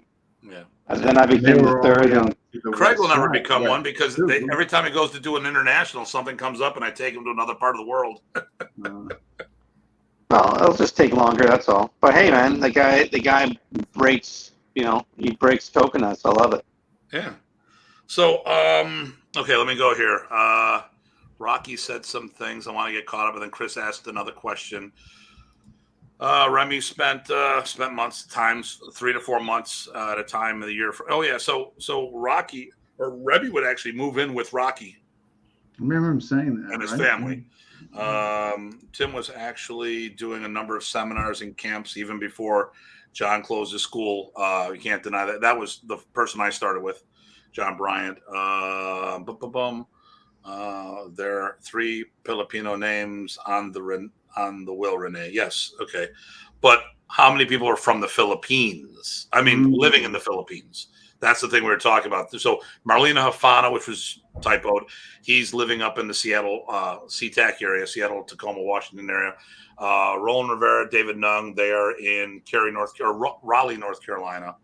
I don't know the Cesar if that's Shashir or not. Maria, if you know if that's actually Shashir's name, because there's a whole nomenclature for people's names that I don't understand in the Philippines, and that's all I'm going to say because I don't want to sound insensitive. And I did a quick search for the name as spelt in the will, and it didn't come up with anything. So, either they're hermits or it's not a normal spelling. Yeah, and yes, 35 drinks on Tim. Okay, yeah, here, L'chaim. So, anyways, Chris, you and I got to talk. By the way, I got some questions I want to bounce. I got a proposition for you.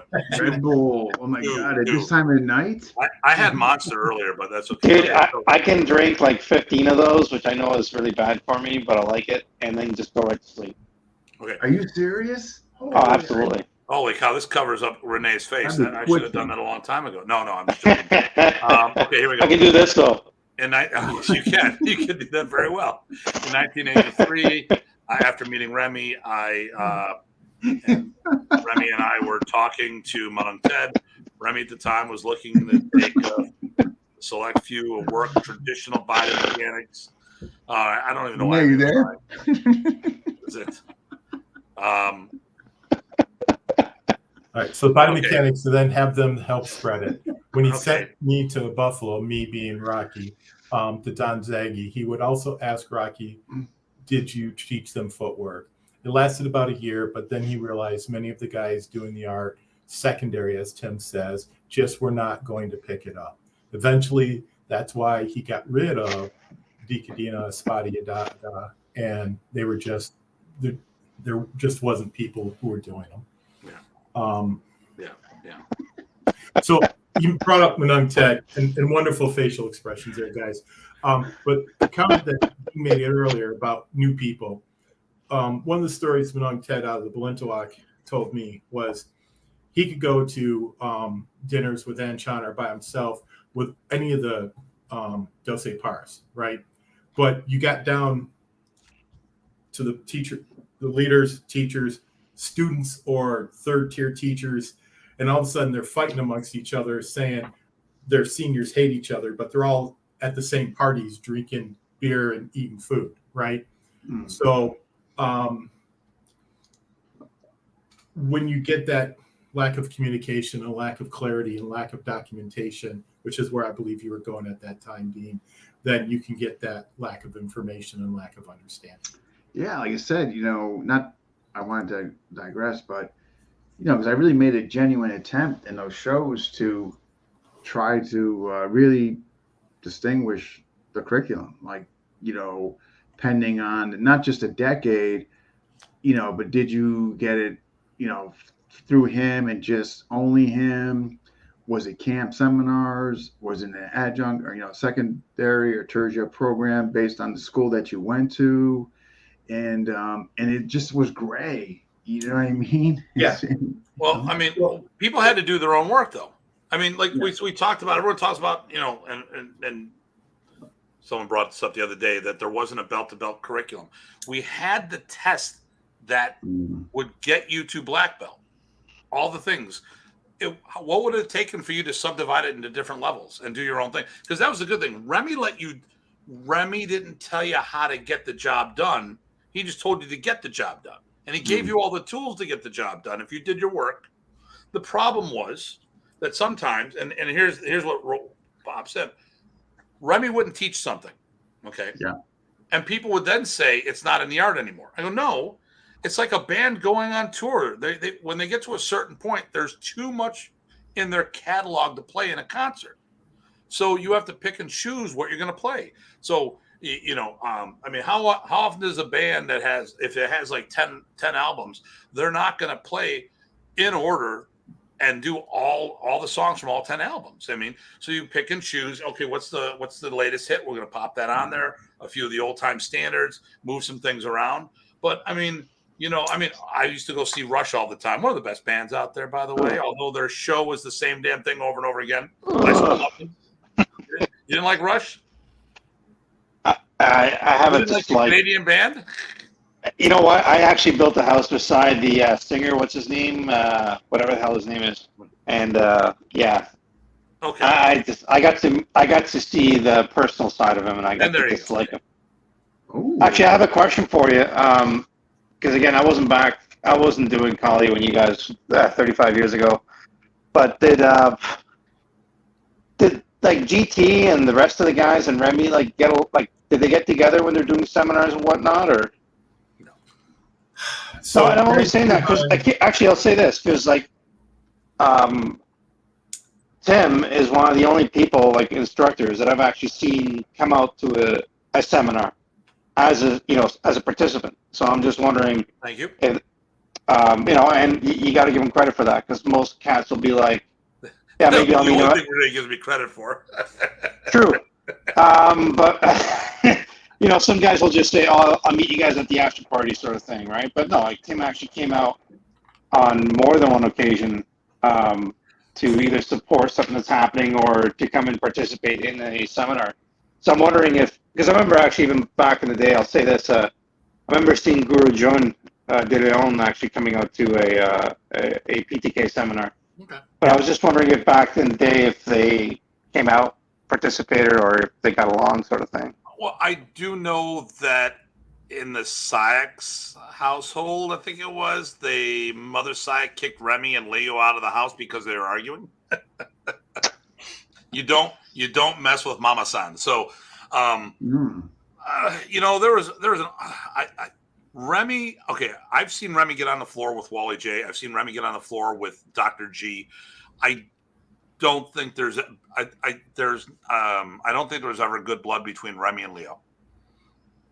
I don't know. I know there's always been a thing for a while that's kind of the BTK world and Modern weren't getting along too well at times. But that's history. Things have changed, So, yeah. I mean, like I said, I know Remy used to do stuff. He'd get on the floor, or hell, even with the students. Like, I would show Remy something that I came up with, and one of two things happened.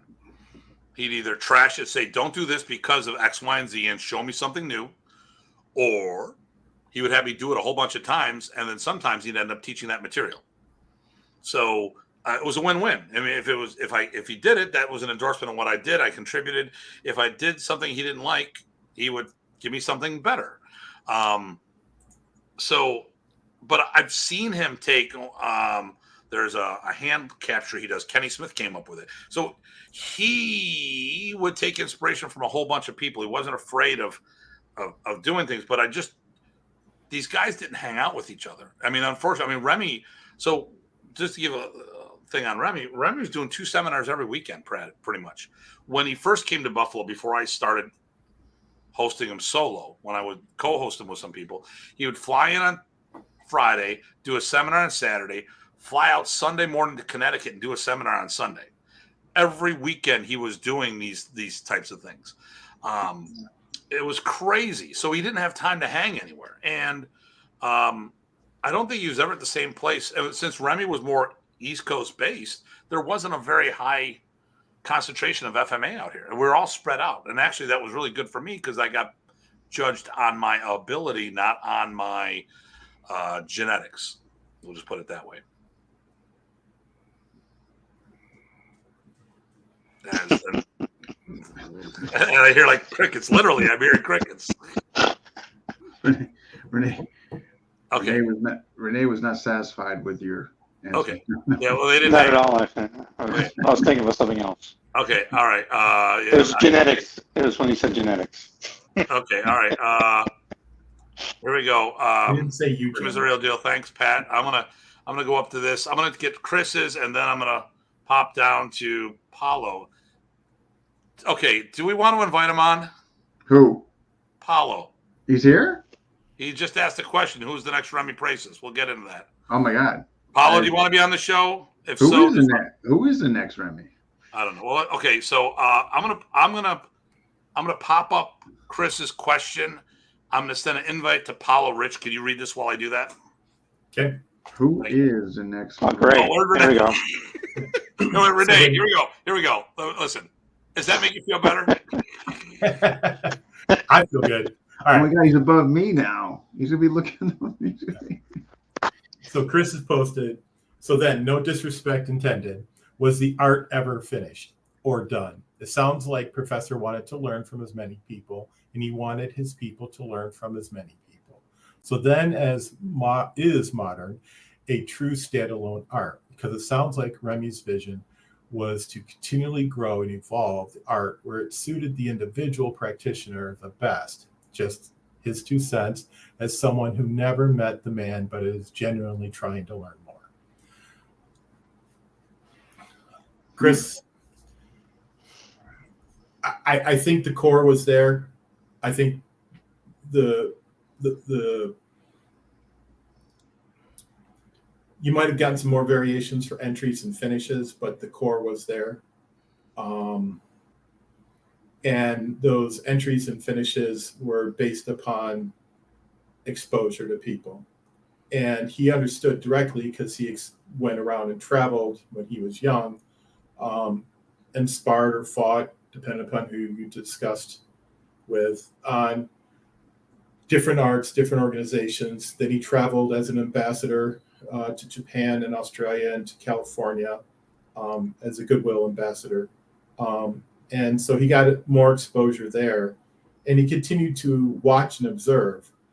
But I don't think it changed his core. I think it did it help? Yeah. But it allowed him to reach out to more people, allowed him to tie it in, allowed him to work with more people, to reach them.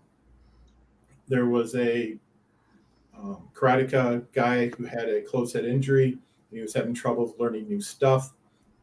So I worked with him and said, look, you can do a hard blocks, and you can do hard blocks. Yes. And you can do a hard block. Yes. So we did a hard block, punch, right? Then it turned into a pass, trap, punch. And then we softened it up for him based upon a hard technique he already knew. So instead of creating a new memory path, we modified an existing memory path. And I was able to do that with him because the core structure was there. And I could reach out to what he knew and then express that. And I think that's what Remy was trying to do with more and more exposure to people. Not just pick up little subtle techniques, but to figure out how more people move or how they reach those people so he can reach more people as well. Renee, you seem... That was actually well put. Okay. I was listening, Rich. I don't think. Yeah. Renee smiled. Okay. I listen. Remy's body of work would never be finished because he would always fine tune things. Things would click and evolve another section, but I don't think once again, like Rich said, he had enough. Okay. So he gave you 6, 10, 8, your box drill, right? You learned 6, then he taught you 2 new techniques to go on to it to 10. And then if one side doesn't do that extra 2, then it becomes an 8 count drill. Then you now saw the process of how you could then do your own adding on of those techniques out of that box drill of 6 or out of that box drill of 10. And then you can now do the variations. With each one of those techniques being taught elsewhere in the forms, in the special striking, in any of the other curriculum, then that allowed people to be able to connect and understand, in my opinion. No, Renee, I'm wrong. No, my dog is like tearing shit apart. So. Okay. I'm just shaking my head because my dog's crazy. Yeah. No, I think. I mean, listen. Remy completed the system. I don't want to say it's not. Listen. It's not static. It's dynamic. But no, it would evolve. It would definitely evolve. And I think Remy did some things, put it on the shelf, and brought it back out later. And a lot of times, see, the thing here is Remy would teach this circling, going back to the band analogy. When Remy stopped teaching something, it was because he was going to another department. I mean, so trapping hands was a huge part of the seminars for the longest time. And then he stopped doing it. Why? Because we should be doing our own homework. Remy would teach the angles of attack with footwork, and he stopped doing it for a while. Why? Because we should have been doing our own homework. And we can still fill in the blanks. But some people, there was a movement that people want to say we should only test the material that Remy was teaching at camp. I'm like, when was the last time you saw Remy teach the forms? And besides picking up a video, you wouldn't have saw it because Remy didn't teach the forms. He had me teach the forms. And there's a lot of things that we didn't have time to do that we should have been doing. So a lot of times when they bring something back out, people, I remember the last camp, I tested for my 6th, the last Michigan camp. And Gabrielle Roloff was running the tests because obviously I was on the floor, couldn't do both. Gabrielle asked people to do 6-count drill. Half the room was lost. They didn't know what 6-count drill was. So I don't think Remy was looking to learn to do more material. He wanted to do little nuanced things for the upper belts that were out there. But really, the biggest thing is he wanted to get more people on the program. And before, he allowed for a lot more stylistic interpretation, and you would hear the phrase, well, you can do that. Well, he started less of you can do that and start do this. And later it was more of do this and a lot less of you can do that, which was just a Filipino way of not saying you're wrong. We had Jason and I on, he talked about the Filipino culture. They don't want to sit there and say negative things to people. It's a cultural thing, Yes, you can do that.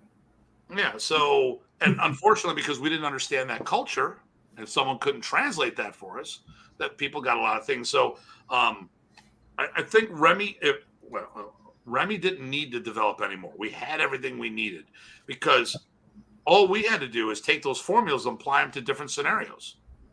All my open hand combatives, my Panantukan and programs and stuff, that's really all the stick stuff done without weapons in my hands. But I did the research. I went hands-on. And I didn't rely on karate or taekwondo or jiu-jitsu to fall back on.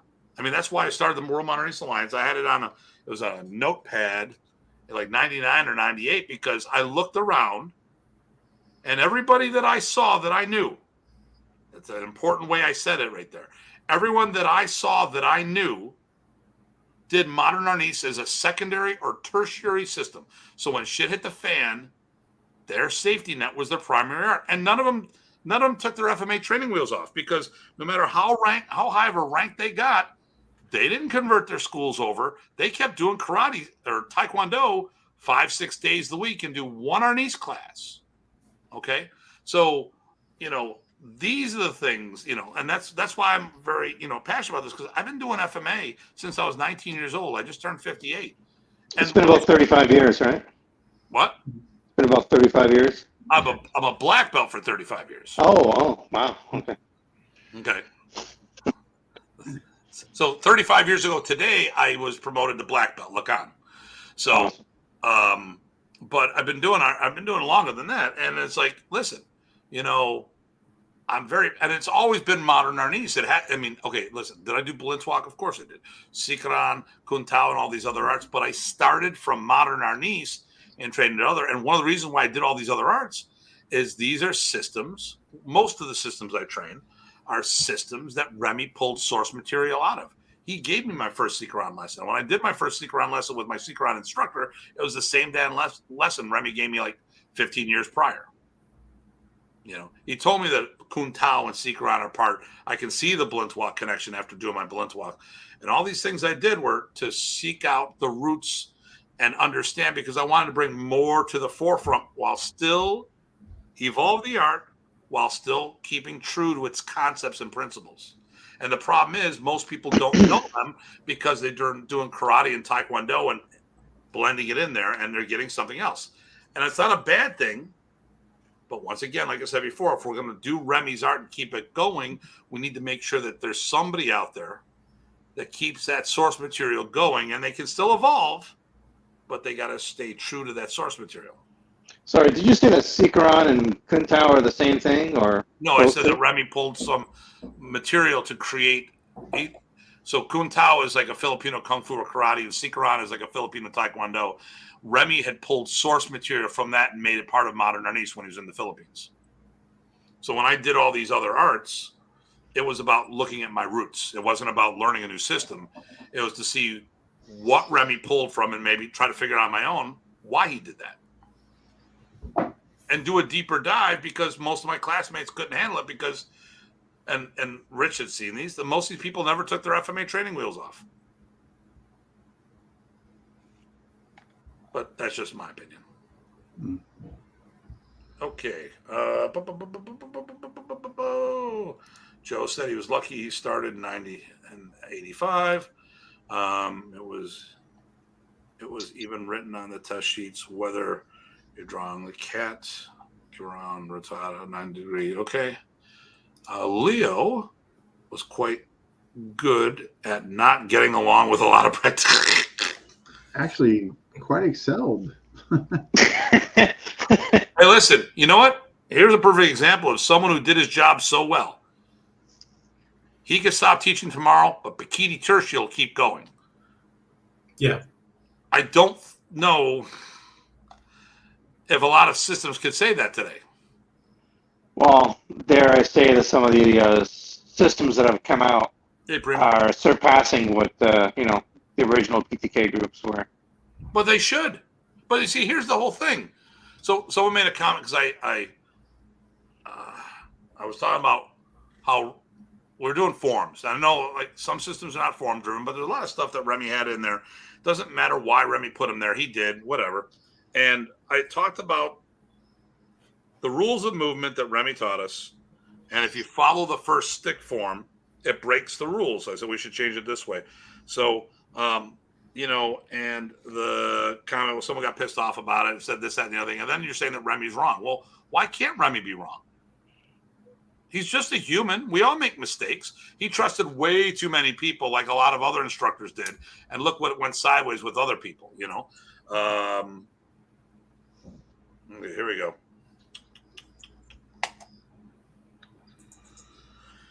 Seems like the modernist community is over-concerned about proving why the time they spent with Remy is more valuable than the next guy. I think that's true, but based on the episodes I did, it far exceeds that. In other words, kind of the underlying aspects that came out of that series I did was validating not so much their time directly with Remy or not, but validating their journey in modernist period, whether it was by the vehicle of seminars or camps or in conjunction with the personal training with him. That's what really came out, like that validation. Like, even though they might have not spent an incredible amount of hours with Remy, but they still got the material regardless of where it came from. That's what I got out of that series, as opposed to, well, I spent 100 hours with him. Yeah, but isn't it 70? Isn't it correcting the game of telephone, right? Because I sometimes people say, well, let's say in the Dog Brothers world, Eric was like this and Eric was like that, or they start talking about Eric and they've never met him before.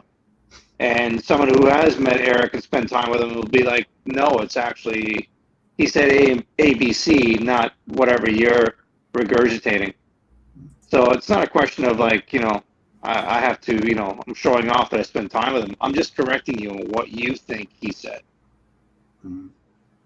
So let me talk about this one right here. Let's look at Wally J's influence in the evolution of Modern East, the demographic material over the years. A shining example of is incorporating arts to evolve the art. Right. But Remy was the one that made that synthesis. So when you say that, I mean, he allowed Wally J to come into the circle, so to speak? No. He took stuff he sampled pieces of Wally J's. So Remy used to do locks and controls long before he was working with Wally J. But after hanging with Wally J, things started changing. His locks started tightening up. But I heard Chad Bailey made this comment. and I still haven't been able to verify it. Allegedly, it was Remy who actually showed Wally how to do lock flows, which I would have thought had been the other way around. But Remy was always flowing with stuff left. And evidently Leon J had said that to Wally, but I could be wrong. Or Leon J said that about Remy. So here we go. That's the thing when people fight, compete, or there is a diminished need to validate. Back to the. Oh, you want to see that? No, I was going to say back to the time and validating. Dean, I'm subject to that myself. Okay. So after Remy's death, I went out and saw as many people as I could who had titles, rank, and so forth. Right. Some people I knew, some people I'd seen before, but I went and did another status check. And in that, I met a lot of people on the floors. Yeah. I worked with them. And if any of those instructors wanted to cross hands or cross sticks in a friendly manner, I did so as well. Right. I never tried to hurt anybody. I just tried to learn and assess where I was in relationship to them. Right. Sure. And many of them returned comments of respect. Right. So there are ways that you can get that validation. Right. One is to make statements and make claims. One is to go find out. One is to go check. And I'm not saying I'm better than any of them. I'm just saying I went out. People liked what I had. People liked how I expressed it. And then people were able to respond to me. Yeah. No, I can see that just by the way you're explaining stuff on here when you were taking over for Tim. I could definitely see why people would resonate with you as far as your explanation and all that. Just seeing you the way you're discussing things and articulating things. It's just, when I did that series, it just, and I hate to keep saying the same thing. It was great, this gray fog or this just gray matter. But I gotta be honest, I didn't leave that series with concrete conclusions. Far from it, actually, and not that was the goal necessarily, or I was expecting, but I was definitely, I gotta be honest, I was definitely expecting I'd get more clarity on some of this stuff by virtue of doing the series, and I actually think it got even more murkier, the waters post doing it. So the more you know, the less you know, or the more you know, the less you understand. You know what I mean? Yeah. Whereas when I did, for instance, when I did the Illustration series, I got a lot of clarity. It went really well, and there were a lot of question marks that not got answered, or some of my doubts got confirmed, on both sides of the coin. But while I definitely enjoyed doing the Modern Arnis series, I didn't leave I think it was just I thought more kind of confused, you know what I mean? Is because I do these series because I generally wanted to get a better understanding of Modern Arnis. The framework, the structure, who's who, Well, but once again, we talked about this before. There's too much of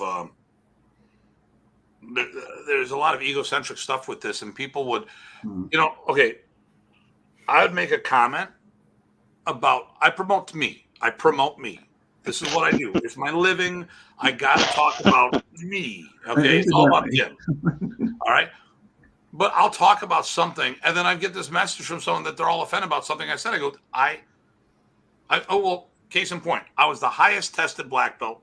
And when Remy and Rich has seen all the stuff that I've had to deal with over through these 35 years, the negative stuff, and I have done my best to tiptoe around and try to phrase things to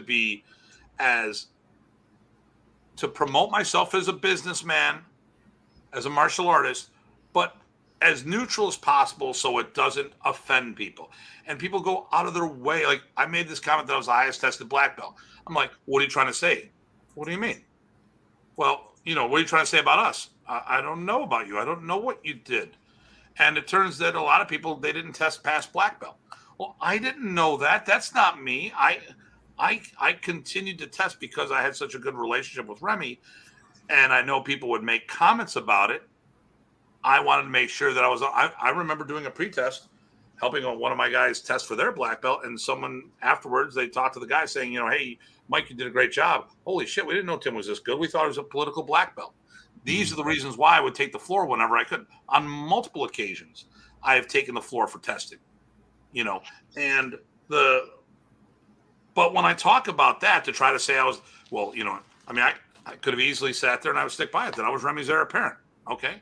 The only dedicated school to teaching Modern Arnis, the only person I know of that started in Modern Arnis and stuck with Modern Arnis versus a person who's doing karate 5 days a week in one Arnis class or no Arnis classes on their schedule, but then try to say that they're the end all be all instructor. But, and I'm like, dude, I'm trying to phrase things as neutral as possible. And then you're going out of your way to find problems with things. You're making me look bad. No, you're doing that.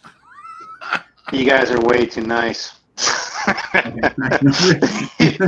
Listen, I watch from a distance sometimes, and I see how you guys navigate through that bullshit, and and I think it's great that you guys are that nice. But I guess because martial arts is not my full-time vocation. It allows me to tell people where to go, and not really care. And it's got me to some hot water, but I commend you guys for being as nice as you are. I commend you. I sure as hell couldn't do it. I don't want to say that someone's instructor is bad. Why not?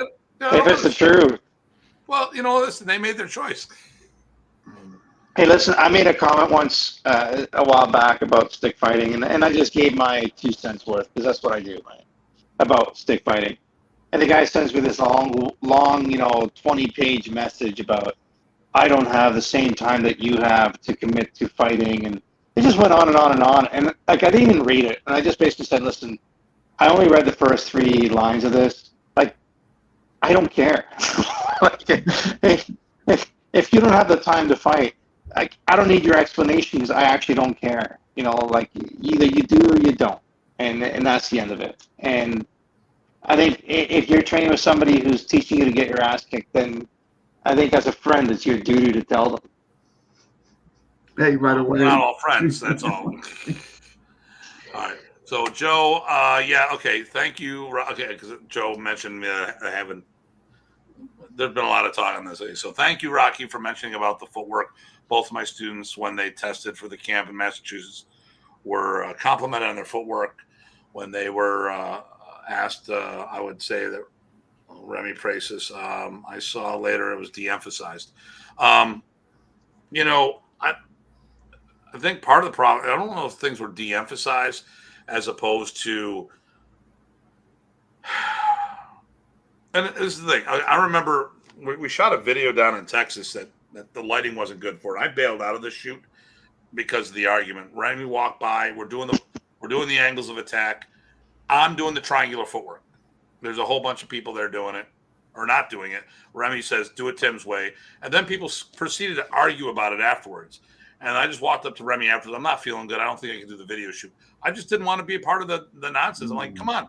Remy said, do it this way. Let's do it this way. I don't care if they would have told me, let's do it Chuck's way. Let's do it Kenny's way. Let's do it Bruce's way. Let's do it Brian's way. I wouldn't give a shit. If Remy said, let's do it somebody's way, the man just gave us walking orders. Do what you're supposed to do. But this is the kind of shit that would happen all the time because they wanted to do it their way. And the thing was, most of these people, I don't think, learned the art the way it was supposed to be. Once again, I started in a full-time school, the Filipino Karate Academy. I can't tell you how many times I did triangular footwork, and at a seminar, Remy's trying to teach the nuts and bolts, and I don't want to say it was de-emphasized, but he focused on the angles of attack first and foremost because we needed that feed. Whether he also had gout, so a lot of times he could not lead by example because it was flaring up. Let me see here. Okay. So before you move on, so Renee, just to clarify, I'm not a full-time professional martial artist. I'm an engineer that pays for my bills. And locally, if I'm not happy with my students, I find them another home. And I tell people, look, there's nothing wrong with them. They just need a different instructor. They need a different art because this is what they're looking for. Somebody was training Tang Sudo. They just, because it fit their schedule with me, but I went and found them a Tang Sudo instructor, right? So therefore, they got the art that they were looking for. A happy martial artist is better than. And I think that's great. And again, you're being nice, and that's fantastic. I had a student that came up to me once and said, "I just want to let you know today's my last class." I was like, "What, are you moving or something?" And they're like, "No, I just find it it's a little too aggressive." And I was like, "You've been with me for 3 months and you figured this out now?" I'm like, and I literally just said, "Why don't you just pack your shit and leave?" And I meant that. I wasn't trying to be an asshole, but that's just the truth, right? Like, why are you wasting your time for the next 90 minutes with me if you already tell me you're not coming back? Right. Like, do me and yourself a favor and just leave now. Yeah. And sign up for something else at the school. Now, maybe my approach isn't the best, but it just, I don't know. I just don't like wasting my time like that. And again, I think it's great if you can be nice about it. I don't know. I guess it's the Spanish and Italian blood when they mix together. It's like, screw this action. Why don't you just leave now? I had a student, a Filipino, came up to me and he says, my dad and my uncle were talking and they said, you don't know how to train the old way. I said, oh, okay, you want to train the old way? So I made everybody sit down, brought him up, and I swung a stick at him. And he goes, what do I do? After I hit him in the shoulder, I said, I would block if I was you. I've taught you how to block before. I would throw a block out there. Well, when you go to block, I hit him on the other side. Well, I've taught you how to block on that side, right? Well, then we kept moving. I said, okay, let's back up and let's work on getting this block right. And it wasn't hitting him too hard. It left little red marks, but it wasn't full bruises, right? And then he went home. His dad and his uncle laughed at him and said, yeah, I guess the guy does know how to train the old way. But the number of people who come back who are doctors, lawyers, engineers, so forth, are going to be minimal. And it depends upon what you're looking for in your class. If you're looking for that level, then maintain that level so that they understand it.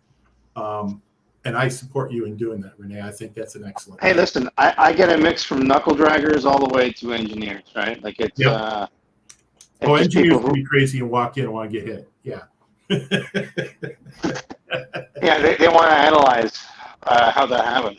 Right. No, but yeah, I get all walks of life, and that's kind of what I like and enjoy that, because there's that, as different as we are as, day-to-day humans, we have that commonality that we want to test test what we're all about. Yeah. But yeah, again, I think it's, and again, it goes to show how, I don't know. I just, by the size of my classes, sometimes maybe I should change how nice I am. Maybe. Okay. So, Paul Rubio, oh in 1983. Edwin, not Vizio. Okay, yeah. Fought Vizio, full cutting. I was 16 or 17 and realized, holy shit, I don't know shit. So I got these guys suited up, and we got better. We lost more and more safety equipment. We had a PTK guys, a couple Lastra guys. I believe. Yeah, okay. I believe in a Modern Arnis guys, some Billabra people. Nobody cared who they were from. Okay, they just met in the park. By the way, back in the days, Michigan PT guys referred to Arnis. Okay. So, listen, when I started, we didn't use any gear. We didn't hit like you guys did in the Dog Brothers. We had a pair of sticks. Let's hit each other. And then, we didn't do headshots. I had a lot of knuckle shots. I had a lot of welt marks. So I'm like, yeah, people aren't going to want to do this. I kept doing it, but not like that, And we also had a shitty little 7/8 inch rattan that was only 24 inches long. Everybody who I've met, with the exception of maybe a few guys in my class who've said, I don't want to, do the fighting, within a few weeks, just get sucked into it. It's a virus. It literally is. It's like, I don't want to do this. Let's go. higher And confidence through higher. I literally, there's one guy who I always refer to, and it's when I had my training camp in 2009. One of my students been with me for like 3 years at that time already. And at the end of the camp, we're gonna fight, and like everybody's hyped up, and he's got his mouth guard, he's got his stick, he's got his mask, and he stood in the same place for 3 hours. Never picked a fight with anybody, and he regrets it to this day. Every time I see him, he's like, "Man, I wish I would have gone in there."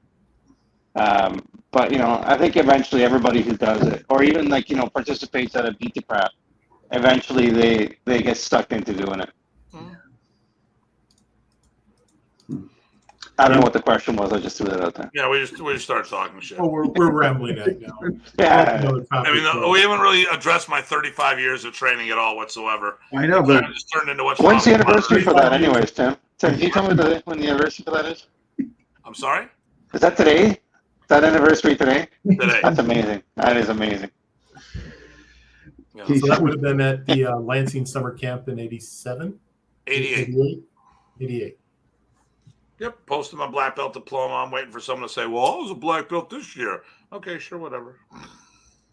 that's wow. Hey, but even though the focus might not have been exclusively on your 35-year anniversary, but it's been, look at all the enjoyable conversation we've had, right? No, listen, the one thing about we are not disciplined on this show. We go all over the place, and we go where the conversation takes us. There's good information in there. Okay. And everyone all wants happy 35th. Okay, yeah. Okay. I do have to ask. I have to ask Dean a question. Was your room orange before? Did you recently paint it? Because for some reason I keep thinking your room was orange. No, it was always this kind of gray. I think it's bad lighting. Okay, just want to make sure. Oh. And I have started that GoFundMe for that new what do you call it? For the new blinds. Oh, you did? How's it going so far? We have about a $3. So That's Canadian, so you'll end up owing him money. So, I think that'll do it though. Like I can. that is the typical Italian blind, right? It's broken from where you like. One of my neighbors doing that. I'm telling you, man. No lie. Stop it. No, when my kids are out there, I'm Get off my lawn, you bastards. Yeah. Everyone. Can you let me know when it reaches $5? I'd like to get. Remember, it's still Canadian dollars. It's not going to get you anything. Oh my goodness. Oh my God, that's too. It's hilarious. Yeah. So Anyways, happy 35. Happy 35. Thank you. So hopefully, Chris, we answered your questions. Although I'll probably have someone here mishear what I said and then give me shit tomorrow. No, but you know what though? I thought Rich did a fantastic job, and he also jumped in and helped with answering the question. So I think between the both of you, I think he was satisfied. I think. The problem with a lot, just martial arts in general, the head guy leaves.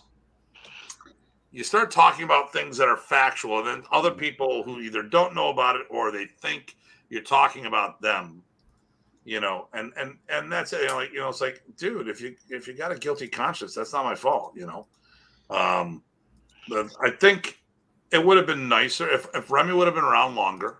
We would have had more things in place, but that wasn't the case, And I wish that it's rough now because when I'm doing the seminars, there's only a couple people in the room that have met Remy. That number's probably going to get lower and lower. Sure as hell not going to get bigger. I just went to my 40th high school reunion Saturday night. And I looked at the wall of people that we lost. And I can't believe in how many of them I knew. I mean, like, I knew. And it was just like, whoa, what the hell happened? My 40th is this. Actually, it's coming up in a month or so, and that should be like really interesting. Yeah, because we both graduated 83, right? Yeah. First year of the baby boomer or the DX. Yeah, 83. That'll be next year. You, me, and Ty were all the same age. We're all 58, huh? Jeez. Yeah. But 58. yeah. Renee, how old are you? I'm 52. 52. Okay. I know I look like I'm 30 something, but I'm actually 52. You're actually 52. Yes. So you had kids. But like you were saying, when you're saying about people passing, right? Like that's like you said, there's no one there to put these people in check after, right? Like if you look at some of the big martial arts guys right now, and I won't say their names because I already get enough hate mail as it is. But when they're gone, man, it just opens up the floodgate of bullshit. Yeah. Like, So this guy told me I was going to be the head guy, and all this other nonsense. Well, for the record, okay, real quick, Rocky, you're only 1 year younger than me, just like Rich. Just stop that shit. He's about 2 weeks older than me. There we go. And that's it. I mean, I can't tell you. I mean, listen. First of all, we're talking about 2000. We were not exposed to Filipino culture the way we are today. We have no access to. We didn't have access. I would go to Toronto quite a bit, and I was exposed to Filipino culture. But I went to the Philippines to be immersed in it, to have a better. And I believe I probably know Remy better today than I ever did back then, because now some of the things he did and said make more sense. Okay, one thing I learned with third guy, one tip black belts would give you. Okay, what's the one thing you learned over the 35 years, and one tip out there black belts you would give? Don't take checks. Don't take checks. Cash is king. So here's what I would say to people out there: do your research. Now you can. Back then, we didn't have the opportunity to do research. Good point.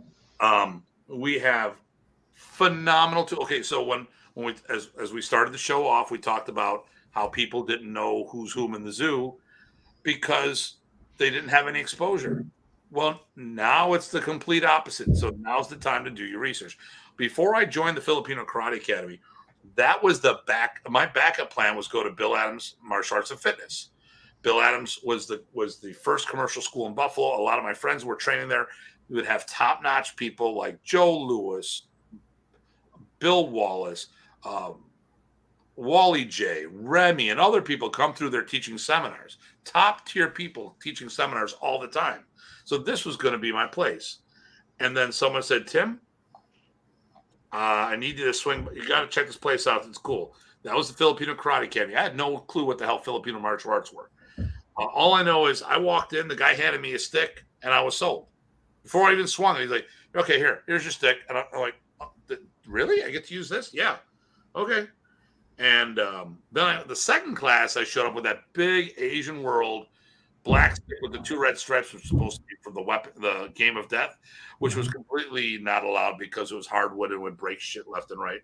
More importantly, my partner, not me. But nonetheless, I had no clue that this would have been the art. And I didn't stay in it because it was where I started. I stayed in it because it was truly what I wanted. I found an art. I could have just done what most people do, and they go to the nearest karate or taekwondo school. They have a bad experience, and they never go back. They'll do it for X amount of years, and then they get burnt out. Like I get a lot of people that bring their kids to me that they were at a taekwondo school, and 80% of the classes were patterns. We're doing their forms. And they come to us, and they're like, oh, dude, the parents love it because every day we're doing something different. We're hands-on, throwing people around, punching, kicking. Forms are a minor portion of our curriculum. I've got crash mats out throwing people down, and I've got rubber hammers just because, I don't trust them with real hammers. So I've got all these different tools and stuff, and, we keep the energy going. You don't trust them with real hammers because they were trained by Renee's kid? Yeah, exactly. Yeah.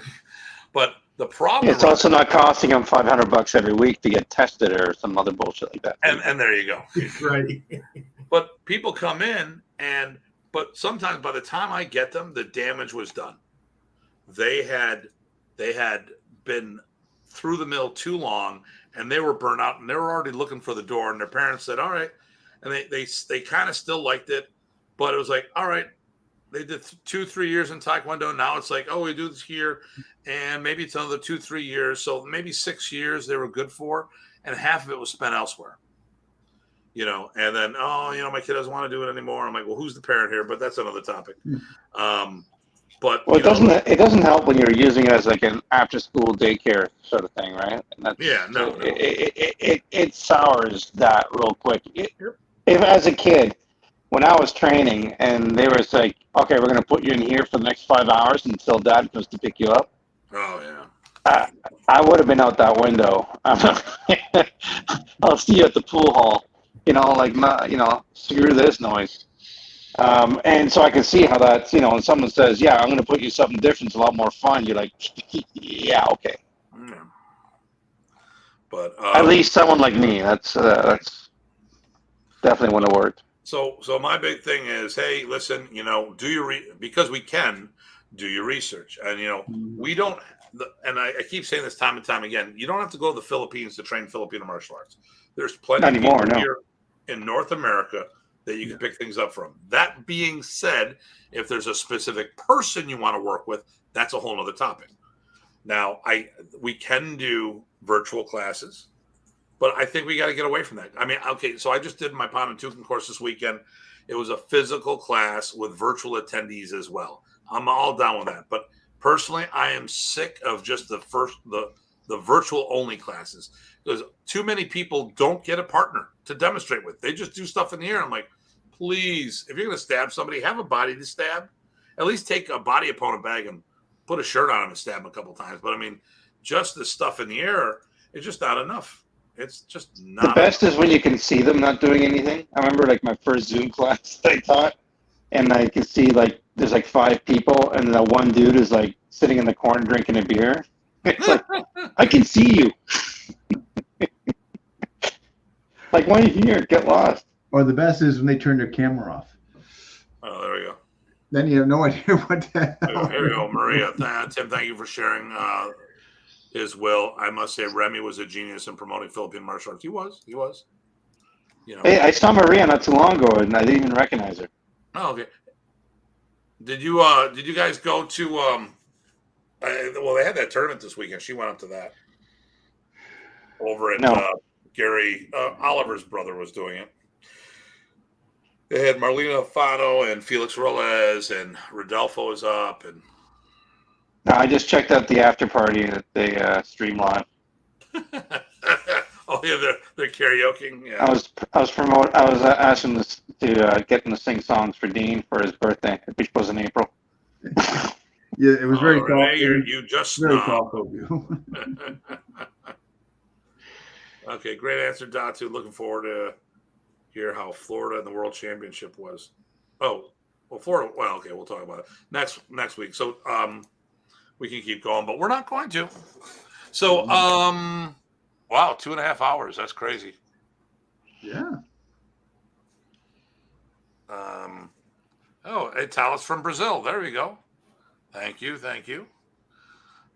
And yeah, so next week we're going to talk about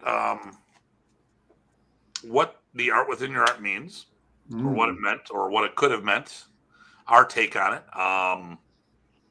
And Ty will be back. So, sorry, Dean. It's all right. Well, actually, we're going to do a show with Dean. We're going to get the band back together for something. Actually, did I have that date set up? I got the 7th or no, the 10th. 10th? Let me look at my calendar because I got. Yeah. I think it's the 11th. I think. At least that's what I have down on my calendar here. Is that? And that's all that matters is what. Yeah. Right. So next week we've got is the art within your art. That'll be. We'll do that, and then what it means to, at least to us. GM Unyo, oh my God, Grandmaster, how you doing, sir? I should be over in February. So are you around in February? And then the week after, we have, I think that's when we have the 31st is when we have Herb Blue on, another old-time Modern Arnis person. And then the 7th is when I have the Dean reunion. We're going to be talking about a few things. blade So craft. it is the 7th? The 7th, yes. The August, because the 10th would be a Thursday. Okay. We only do Mondays. That's before I take off to England. So, Gotcha. and then oh, I gotta do that when I come back. Yeah. So, how do I get back? I get back late. Okay, I could be getting back real late. So, Tim, it's midnight in Brazil, so Talis is up real late for this. Yeah. Yeah, he came to the seminar. So we'll be talking about a whole bunch of things next week. We'll see how Ty had his weekend and stuff as well. But you know, I want to thank you guys for joining me on my 35th anniversry as a Remy Presas Modern Arnis black belt. Happy martial talked arts about like that much of it. black belt birthday. Talk about everything else, but it's okay. It was fun. It's good to be 35 again. Well, thanks for having me on, even though I had really no idea what we're talking about. Well, neither do we, so you fit right in. I think this is the quietest I've ever been. So it's your chill and relax time. It was nice. It was nice for a change. Let other people talk. All right. So, listen, you guys can stay on because I'm gonna take you out in a minute, but I'm gonna take you out. But let me just we'll just sign off and then we'll do our thing afterwards. So hold on. So everybody, listen. As always, please stay safe and stay sane. This is Datu Tim and my the Peanut Gallery. Thank you, everybody. With Rich, Dean, and the not Tim. And we'll see you all guys later.